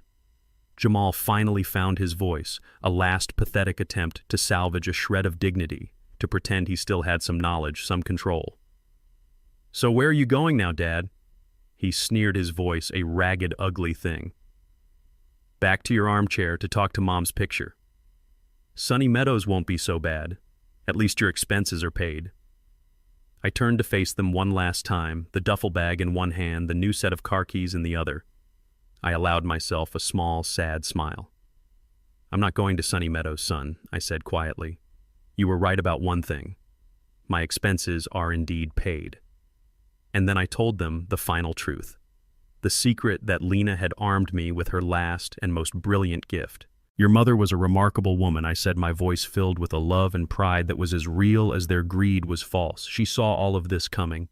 She saw you, and she loved you, but she was not blind, and so she made her own arrangements. For me, I told them about the quiet sale of the stock portfolio, and then I told them about the villa. She bought a house for me on the shore of Lake Norman," I said. I described it briefly the way she had described it to me, a place of peace and light. It has a large workshop right on the water, a place where I can make things again, and then the final crushing blow. "She also left me a trust fund," I said, $900,000, more than enough to live out the rest of my days in comfort. "Your mother took care of me, son. She made sure I would have peace in my final years, safe from the demands of those who would see me only as a resource." This was the moment of their ultimate despair. The revelation of the villa and the money was the final absolute confirmation of their total catastrophic defeat. It was not just that they had lost, it was that I had won in a way they could never have imagined. Tiffany's reaction was silent but profound. She was a woman who had built her entire identity on the acquisition of wealth and status. The knowledge that I, the old man she had dismissed, was now about to live the very life she had coveted, a beautiful waterfront property, immense wealth, total freedom, while she was facing foreclosure debt and humiliation, was a poison that shattered her from the inside out. Her perfect, beautiful mask of a face seemed to crack. She made a small, soundless noise, a gasp of pure agony, and then she slid to the floor, her body folding in on itself in a posture of complete and utter despair. Jamal's annihilation was quieter, but more complete. For him, this was the final irrefutable proof of his mother's final judgment of his father's victory over him. He had been outmaneuvered, outsmarted, and left with nothing but a pile of old furniture and a mountain of debt. All the anger, all the fight drained out of him, leaving him hollow. A ghost in a house that was no longer his. He looked at me not as his father, but as a symbol of everything he had tried to be, and had so spectacularly failed to become. I looked at the wreckage of my children, at the two broken people on the floor of my empty house. There was nothing left to say. My promise to Lena was fulfilled. I had watched them, and they had shown me who they were. I turned and walked out the front door into the bright, unforgiving sunlight. I did not look back. Behind me, I left them in the house they had tried to steal, surrounded by the inheritance they so richly deserved. Ahead of me was a new car, a new home, and a new quiet life paid for by the fierce, protective, and unending love of my wife. I was finally free. I looked at the wreckage of my children, at the two broken people on the floor of my home, a home that was no longer mine. Tiffany was a heap of designer clothes and silent, shuddering despair. Jamal was hollowed out, a ghost haunted by the catastrophic consequences of his own greed. The great climactic confrontation was over, and it had ended not with a bang, but with the quiet final implosion of their world. There was nothing left to say. There was no anger left in me, only a vast, empty landscape of sorrow. My promise to Lena was fulfilled. I had watched them, and they had shown me who they were, and now my part in their lives was over. With a slowness that felt both ancient and deliberate, I took one last look around the living room. My eyes, the eyes of the builder, traced the lines of the room I had designed and constructed half a century ago. I saw the strong, simple beam of heart pine I had salvaged for the mantelpiece. I saw the wide oak floorboards I had laid and pegged by hand, the same floorboards that had been worn smooth by the running feet of children, by the slow, comfortable dance of a long and happy marriage, and now by the frantic, panicked pacing of my son's ruin. This house was not just a structure, it was my life's work. It was a library of memories, and every corner, every scuff mark, every worn spot on the carpet was a page in that story. I was not just leaving a building, I was closing the book on my own life. I turned away from the room and began to walk toward the front door. I did not look down at my son, who was still slumped on the sofa, a statue of defeat. I did not look at my daughter-in-law, who was still huddled on the floor. To look at them would be to engage to invite a final, useless plea, and I had nothing left to give them. They were strangers now, inhabitants of a sad foreign country of their own, making a country to which I would never again travel. As I walked through the foyer, my hand brushed against the worn, smooth curve of the wooden banister. I remembered a younger, happier Jamal sliding down it with a whoop of pure childish joy, and Lena scolding him with a laugh in her voice. The memory was not a comfort. It was a sharp, painful reminder of the boy who had been lost, the boy who had grown into the broken man now sitting in my living room. I felt a final terrible pang of fatherly grief. It was a quiet, internal amputation, the severing of a bond that I had once believed was unbreakable. I reached the front door. My hand rested on the cool brass doorknob. This was the final threshold. On one side of this door was the entire history of my life as a husband and a father. On the other, an unknown future, a blank page. I thought of Lena, of her brilliant, fierce, and loving heart. She had known this moment would come. She had built a bridge for me, a bridge from this world of pain and betrayal to a new world of peace, and all I had to do was have the courage to walk across it. I opened the door. The bright morning sun was a shock after the dim, heavy atmosphere of the house.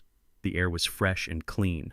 The world outside was still turning oblivious to the quiet tragedy that had just unfolded within my walls. I saw the moving truck still parked at the curb, an absurd monument to my son's failed coup. The movers were leaning against it, smoking their faces, a mixture of boredom and curiosity. I gave them a single firm nod, a silent dismissal. Their services would not be required. I saw my neighbors, old Mr. and Mrs. Henderson, peeking out from behind their curtains. They had been our friends for 40 years. They had watched my children grow up. What would they think of this scene? A moving truck, a son and a daughter-in-law in despair, and an old man walking away from it all. I knew there would be talk, speculation, gossip. But it no longer mattered. I was leaving this neighborhood, this life, this identity behind. I walked down the path I had laid with my own hands, and I did not look back. My eyes were fixed on the car parked at the curb. It was not a flashy car. It was a solid, comfortable, dark blue sedan. A car for a man who values quality and peace, not status. It was the car Lena would have picked for me. Mr. Clayton, her lawyer, had delivered it yesterday. He had handed me the keys and said, "Your wife wanted you to have a reliable vehicle for your new beginning, Mr. Sterling." A new beginning. At 75 years old. I got into the car. The seats were still new, the smell of clean leather, a stark contrast to the familiar 50-year-old scent of my home. I put the key in the ignition and started the engine. It was quiet, a low, steady hum. I put my small duffel bag on the passenger seat beside me.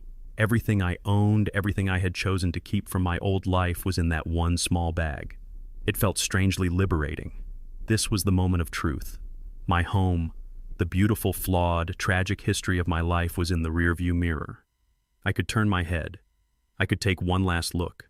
I could see the house I had built, the porch where Lena and I had sat on 1,000 summer evenings.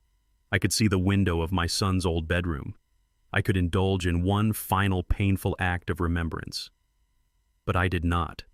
I kept my eyes fixed forward through the clean, clear glass of the windshield. The past was a ghost. The future was an open road. And my wife had given me a map. I put the car in drive. The tires crunched softly on the gravel as I pulled away from the curb. I did not speed. I drove slowly, calmly away from the wreckage. I drove past my neighbors' curious faces, past the familiar trees and houses of my old life. At the end of the street, I signaled and I made the turn. And I did not look back. I was driving toward the lake, toward the workshop that was waiting for me, toward the peace my Serafina had so lovingly prepared. The tears that finally came were not tears of sorrow for what I had lost. They were tears of gratitude for the love that had in the end saved me. The weeks that followed my departure were a time of quiet and deliberate rebuilding. I was a man learning a new language, the language of peace. My new home, the villa on the shores of Lake Norman that Lena had so lovingly chosen for me, was a sanctuary. The air here was different, clean and fresh, filled with the scent of pine and the sound of water lapping against the shore. I spent my days setting up my new workshop in the large detached garage. Unpacking my old tools, the familiar heavy weight of them in my hands was like reconnecting with an old and trusted friend. I began to work again, the simple, honest labor of shaping wood, quieting the lingering ghosts in my mind. The rhythmic rasp of a hand plane, the clean bite of a sharp chisel. These were my therapy, my prayer. I was not just building furniture. I was building a new life, one splinter at a time. I did not think of my children. Or rather, I tried not to. I had closed the door on that part of my life, and I knew that to look back would be to invite the pain back in. But the past is not so easily dismissed. It has a way of finding you. One rainy afternoon, about a month after I had left, the phone rang. It was not the burner phone, which now lay silent and unused in a drawer. It was the new landline I had installed. I answered, and a familiar voice came through, a voice from my old life. "Caleb, it's Evelyn from next door, Mrs. Evelyn, our neighbor for 40 years. A kind, sharp-eyed woman who had been one of Lena's closest confidants. "Evelyn," I said, a warmth spreading through my chest. "It is so good to hear your voice. How are you?" "Oh, I'm fine, dear," she said, but her voice was heavy. "The real question is, how are you? I was so worried. After you left. It was all so sudden." "I'm all right, Evelyn," I told her. "I'm in a good place. Lena made sure of that." There was a pause on the other end of the line. "Yes," she said quietly. "She was a smart woman, your Lena. She saw things. She knew." Then her voice dropped. "Caleb, I'm calling because I thought you should know what happened after you drove away. It's been quite the spectacle over here." And then she told me. Her words painted a picture so vivid, so tragic, that I closed my eyes and saw it all unfold as if I were standing right there on my old front lawn. She said the first thing that happened right after my car had turned the corner was the argument with the movers. The crew, confused and impatient, had approached Jamal for payment for their time, and Jamal, his face a mask of disbelief and rage, had nothing to give them. Evelyn, watching from her living room window, saw the confrontation escalate. She saw the foreman, a large, angry man, get right in Jamal's face. She saw Jamal, my son, who had always prided himself on his smooth talk and confident demeanor, shrink before this man's working-class fury. The movers eventually left their boss, vowing to sue Jamal for the full cost of the day. But that, Evelyn said, was only the beginning. The moment the moving truck finally rumbled away, the real explosion happened, the one between Jamal and Tiffany. The performance was over, the audience was gone, and the two lead actors in this tragedy of greed finally turned on each other. Evelyn said she couldn't hear all the words, but the rage was a palpable thing even from across the street. She saw Tiffany screaming at Jamal, her beautiful face twisted into an ugly, unrecognizable snarl. She saw her pointing a shaking finger at him, then at the house, then back at him. She was blaming him for his failure, for his weakness, for his inability to deliver the prize she had been promised, and she saw Jamal scream back, his own face a mask of desperation and hatred. The power couple, the united front, had shattered into 1,000 pieces. The days that followed, Evelyn told me, were a slow humiliating descent into chaos. They were trapped in a house that was no longer theirs, a house that now felt like a mausoleum filled with the ghosts of a fortune they had lost. And they were trapped with the furniture, the inheritance I had so generously left them. Tiffany, Evelyn said, had tried to sell it. The woman who had once breezed through luxury boutiques was now making frantic, desperate calls to second-hand furniture dealers. Evelyn saw the vans arrive one by one. She saw men in dusty overalls walk through the house, shaking their heads. She saw one of them talk to Tiffany on the porch, saw him laugh and make a low, insulting offer. The priceless antiques Tiffany had been cataloging in her mind were in the harsh light of the real world, just old, dated furniture. The mahogany dining set your mother loved so much. Caleb, Evelyn's voice was full of a sad irony. They sold it for $300 just to have it hauled away. The inheritance was not a windfall. It was a burden, a physical reminder of their spectacular failure. Then the creditors came. The sure thing Jamal had promised them, the asset that was about to be freed up, had vanished, and they were no longer patient. Evelyn described the cars that started showing up at all hours. Expensive cars with tinted windows carrying men in sharp suits who did not look like friendly visitors. They would knock on the door, their knocks growing louder and more insistent with each passing day. Legal notices began to appear, taped to the front door like scarlet letters of financial shame. The ultimate humiliation came on a Tuesday morning. Evelyn had been in her garden when she saw the tow truck arrive. She watched as a man got out, checked the VIN number on Tiffany's gleaming white SUV, and began to hook it up. Tiffany had come running out of the house, screaming, pleading. But the man had just shaken his head, handed her a piece of paper, and proceeded to drag the ultimate symbol of her coveted status out of the driveway and down the street. She was left standing on the curb, a queen without her chariot, her reign of arrogance and entitlement officially over. The marriage, Evelyn said, could not survive it. A partnership built on the promise of future wealth had no foundation to withstand the crushing reality of present failure. The final argument, she said, was the worst of all. The shouting lasted for hours, ugly, vicious words echoing through the quiet neighborhood. And then it was over. Evelyn watched as a taxi pulled up. She watched as Tiffany stormed out of the house, dragging a single, hastily packed suitcase behind her. She threw the suitcase into the trunk, got into the back seat without a single look back, and was gone. Jamal was left alone. Alone in the empty house that was no longer his. Alone with the scorn of the neighbors, the fury of his creditors, and the deafening, all-consuming silence of his own ruin. He stayed there for 2 more days, a ghost in the wreckage, before the new owners came with their own lawyer to have him formally evicted. As I listened to Evelyn's sad, detailed account, I felt no joy. I felt no triumph. I felt only a profound, aching sorrow. I looked out the window of my new home at the calm, peaceful water of the lake. I was hearing the story of my son's self-destruction, and all I could think of was Lena's voice in that sterile room, her eyes filled with a mother's terrible, clear-sighted pain. She had known this would happen. She had known their bond was as hollow as their hearts. Her plan had not been to destroy them. It had been to reveal them, to force them to finally confront the empty, rotten foundation upon which they had built their lives. And as I hung up the phone, the peace I felt was a heavy, somber thing. It was the peace of a promise fulfilled, the peace of a terrible, necessary justice, and the sad, quiet peace of a father who had finally and forever let his son go. The first few months at the villa on Lake Norman passed in a quiet, peaceful blur. The transition from the tense, suffocating atmosphere of my old life to the clean, open air of this new one was like coming up for breath after being held underwater for a very long time. I had spent my entire life in the city, in the house I had built with my own hands.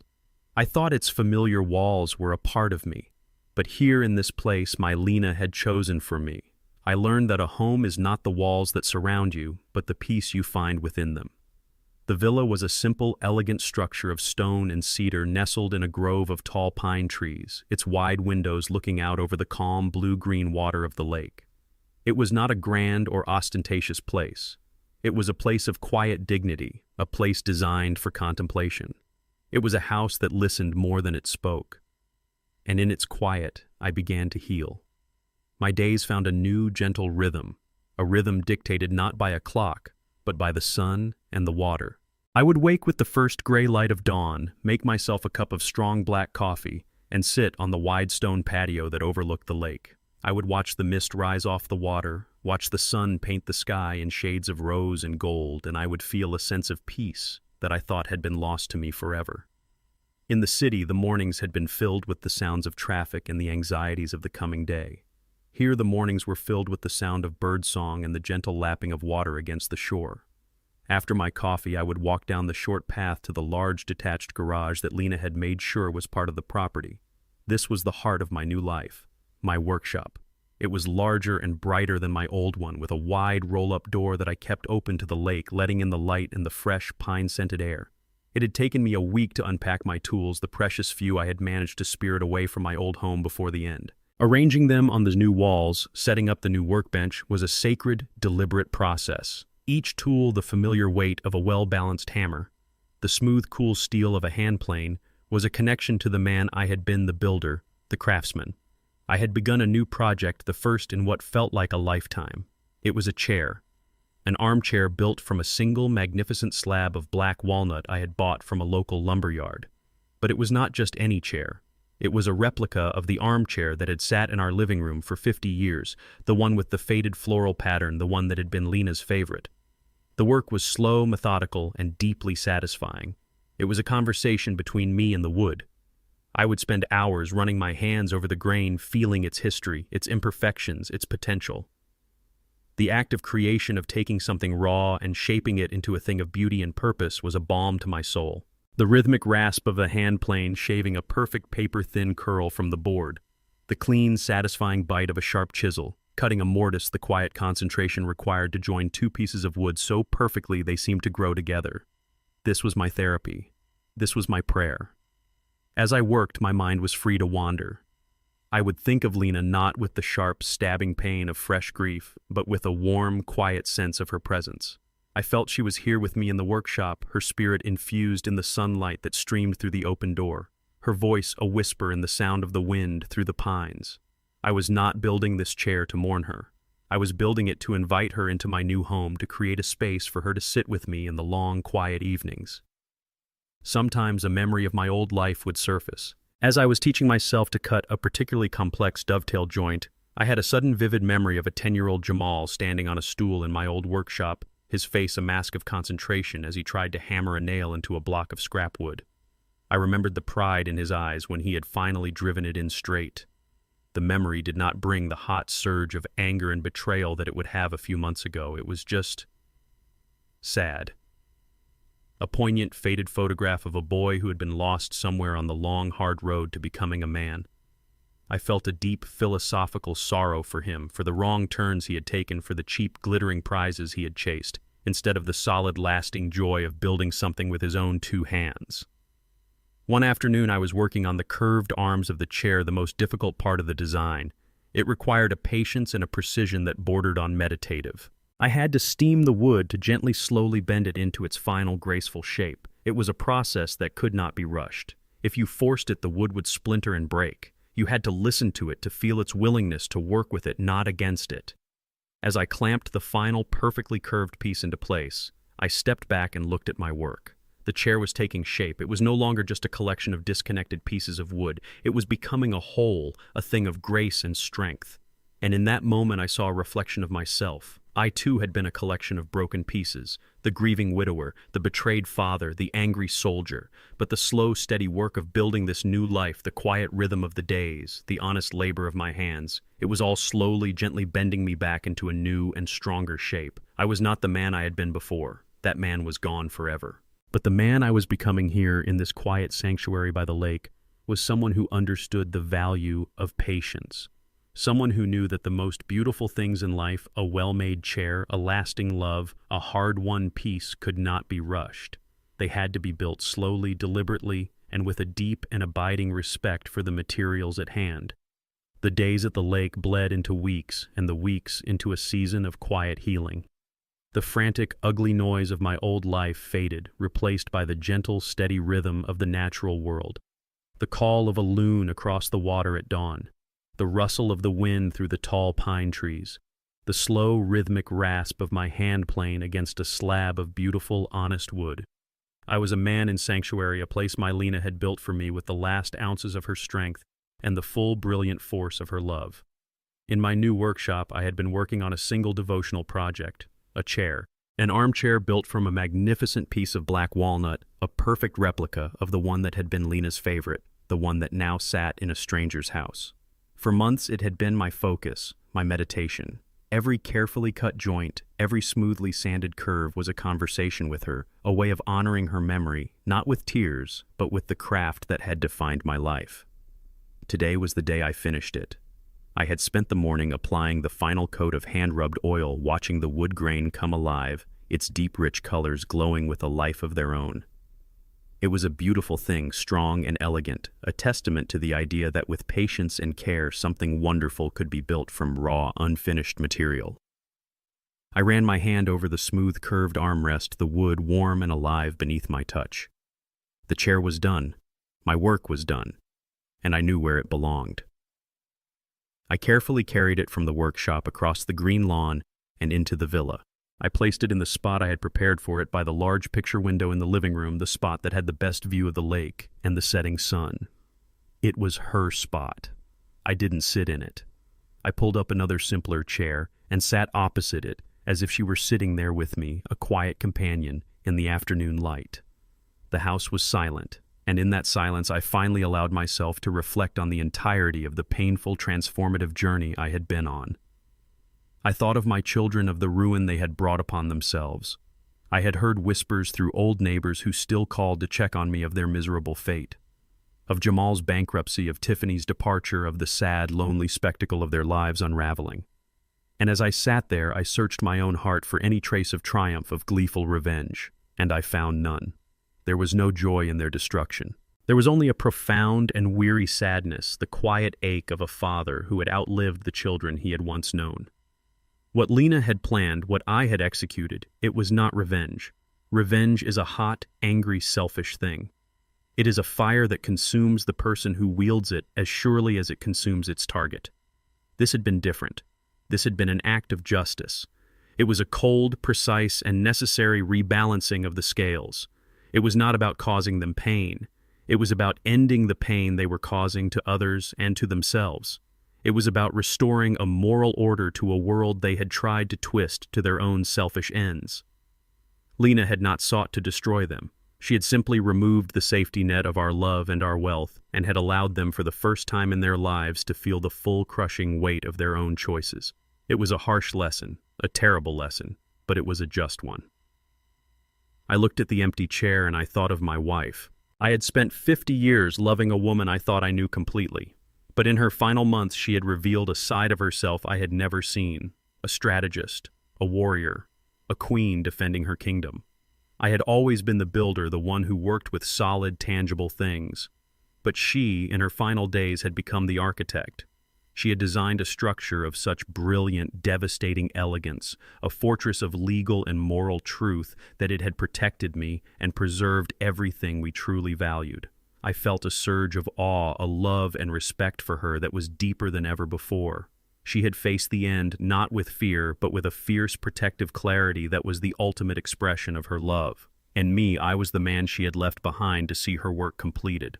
I had been forced to become a soldier in a war I never wanted. But in that fight, in the painful, ugly process of confronting the truth, I had found something unexpected. I had found a new version of myself. A man who was not just a father or a husband, but a guardian of a legacy.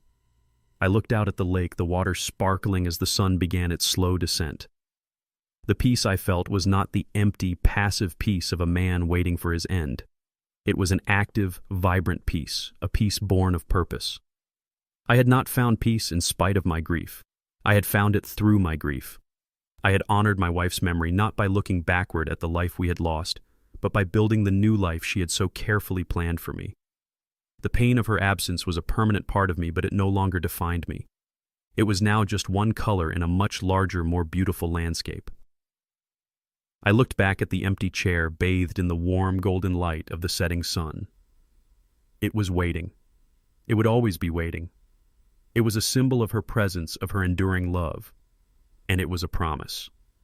A promise that even after the most terrible of storms, there could be a quiet, beautiful dawn. And I was finally truly at peace. A full year has passed since the day I drove away from my old life, a year of quiet sunrises over the lake, of the steady, honest work of my hands, of a peace so profound it feels like a different state of being. The seasons have turned, and with them the pages of my own life have turned to a new and final chapter. I am sitting on the patio of the villa, a place that is no longer new, but is now simply home. The armchair I built for Lena sits empty, but present by the window, a silent, graceful companion. In my lap is this old leather-bound journal, its pages filled with the story I have felt compelled to write down. I am writing it not as an indictment, not to create a record of blame or to relish in the downfall of my children. I am writing to understand, to bear witness to the strange, painful, and ultimately liberating journey that brought me from the deepest grief to this quiet, sunlit peace. Looking back, I see now that what happened was not just a family drama. It was a profound and terrible lesson on the nature of value, a lesson I had been too blind to learn over a lifetime. I think of my son Jamal and his wife Tiffany. I do not feel the hot sting of anger anymore. That fire has long since burned itself out, leaving behind only the cold gray ash of a deep and abiding sorrow. I have tried to understand the choices they made, the path that led them from being the children I loved to the strangers who stood before me on that final rainy night. Their greed, I see now, was a sickness of the soul. It was a hunger that could not be filled, a thirst that could not be quenched. For Tiffany, it was a desperate, grasping need for status, a belief that her worth as a person was defined by the brand of her handbag or the square footage of her house. She had built a life that was a beautiful, hollow facade, and she was terrified of the world seeing the emptiness behind it. And Jamal, my son, he was not a monster. He was simply weak. His love for his wife was tangled up in his desire to give her the glittering world she demanded, and his own pride would not let him admit that he was failing. Their love was not a partnership. It was a conspiracy of two against a reality they could not afford. They were in a prison of their own making, and they saw my home, my legacy, as their only key to escape. And what of my role in it? I have asked myself that question 1,000 times in the long, quiet hours before dawn. Did I enable him? Did Lena and I, in our love for our only son, shield him too much from the hard edges of the world? Did our generosity become a crutch that prevented him from ever learning to stand on his own 2 feet? Perhaps. A parent's love is a powerful, blinding force. We gave him what we thought was a foundation, but for him, it became a safety net he never learned to live without. But in the end, I have made peace with the fact that while our love may have been a contributing factor, the choices were his alone. I did not make him lie. I did not make him scheme. I did not make him value a quick sale over 50 years of family history. He chose that path himself. And then there is Lena, my brilliant, fierce, and loving Lena. This whole journey, I realize now, has been my final conversation with her. Every step of her plan that I executed, every lie I told to ensnare the deceitful, every truth I revealed in that cold courtroom was a sentence in that conversation. In her final months, when I saw only a frail woman succumbing to illness, she was a general surveying the battlefield, anticipating her enemy's every move and drawing up a plan for a war she knew she would not live to see. I had spent my life thinking I was the builder, the strong one who worked with solid, tangible things. But in the end, she was the true architect. She had designed a structure of such devastating elegance, a fortress of legal and moral truth that had protected me and preserved everything we truly valued. She taught me the difference between justice and revenge. Revenge is a hot, selfish fire, a destructive act born of pain. What she planned was something else entirely. It was a rebalancing. It was the calm, precise, and necessary restoration of order. Her plan was not to ruin our children, but simply to hold up a mirror to their souls. She did not take their future away. She simply removed the unearned inheritance that was preventing them from ever having to build one of their own. Her justice was not a destructive act. It was a creative one. She took the money they coveted and turned it into a sanctuary for me. She took the house they wanted to sell and turned it into a legacy for the community. It was a builder's solution, not a demolisher's. And in seeing her plan through, I was transformed. I thought my life was over when she died. I was a man ready for the quiet gray twilight of his days, but she left me one last great project. She called me to a final battle not for myself, but for the honor of the life we had built together. And in that fight, in the painful necessity of becoming a performer, a strategist, a soldier, I found a strength I never knew I possessed.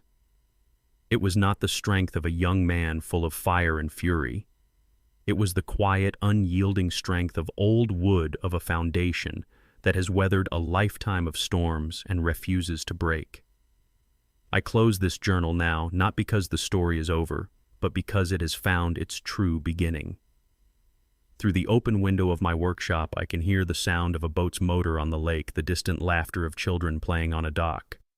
The chair I made for Lena sits by the window in the house, a silent, graceful guardian. I am surrounded not by the ghosts of a painful past, but by the quiet, steady promise of a peaceful future.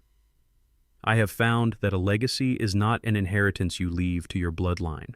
It is the principles you build your life upon, principles of integrity, of love, of community. And a home is not just the wood and nails you use to build it, but the trust you build within its walls. I am at peace now, a deep and abiding peace. I have done my duty, I have honored my wife, and I am finally truly home. A year has passed. A year of quiet sunrises over the lake, of the steady, honest work of my hands, of a peace so profound it feels like a different state of being. The villa my Lena chose for me is no longer a new house.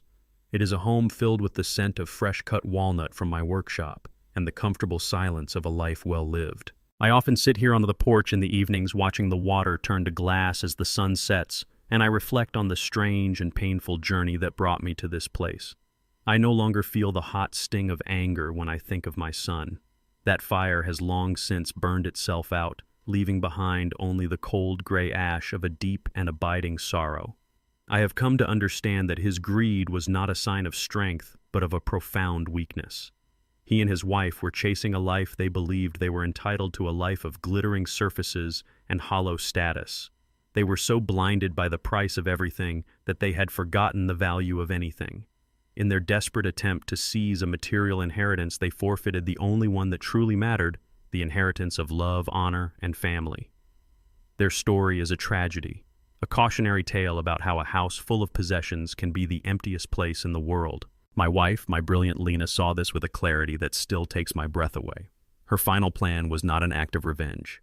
Revenge is a destructive, angry force. What she did was an act of creation. It was the last, most beautiful thing she ever built. She did not seek to ruin our son, but to reveal him to himself, to strip away the false foundation of our wealth and force him for the first time to confront the man he had become. And for me, she built a sanctuary. She gave me not just a house and a fortune, but a future. She gave me the chance to be a builder again, to create a new life from the ashes of the old one. I learned that the strongest walls are not made of brick and mortar, but of love and trust. And when that trust is broken, a house ceases to be a home. It becomes just a property, an asset to be sold, a thing without a soul. Lena's final greatest lesson was, this true wealth is not the land you own or the money you have, but the principles you refuse to sell. I learned that a home is not just the wood and nails you use to build it, but the trust you build within its walls. My wife taught me that true wealth isn't the property you own, but the principles you refuse to sell. Greed is a loud, demanding guest, but it always leaves you with an empty house. True strength, I found, is not in the battles you win, but in the quiet dignity with which you refuse to fight on your enemy's terms, choosing instead to build a new life on your own. What do you think of Lena's final, brilliant act of justice? I would love to read your thoughts in the comments below. If this story of a promise kept resonated with you, please hit the like button and subscribe for more stories like this. Thank you for listening.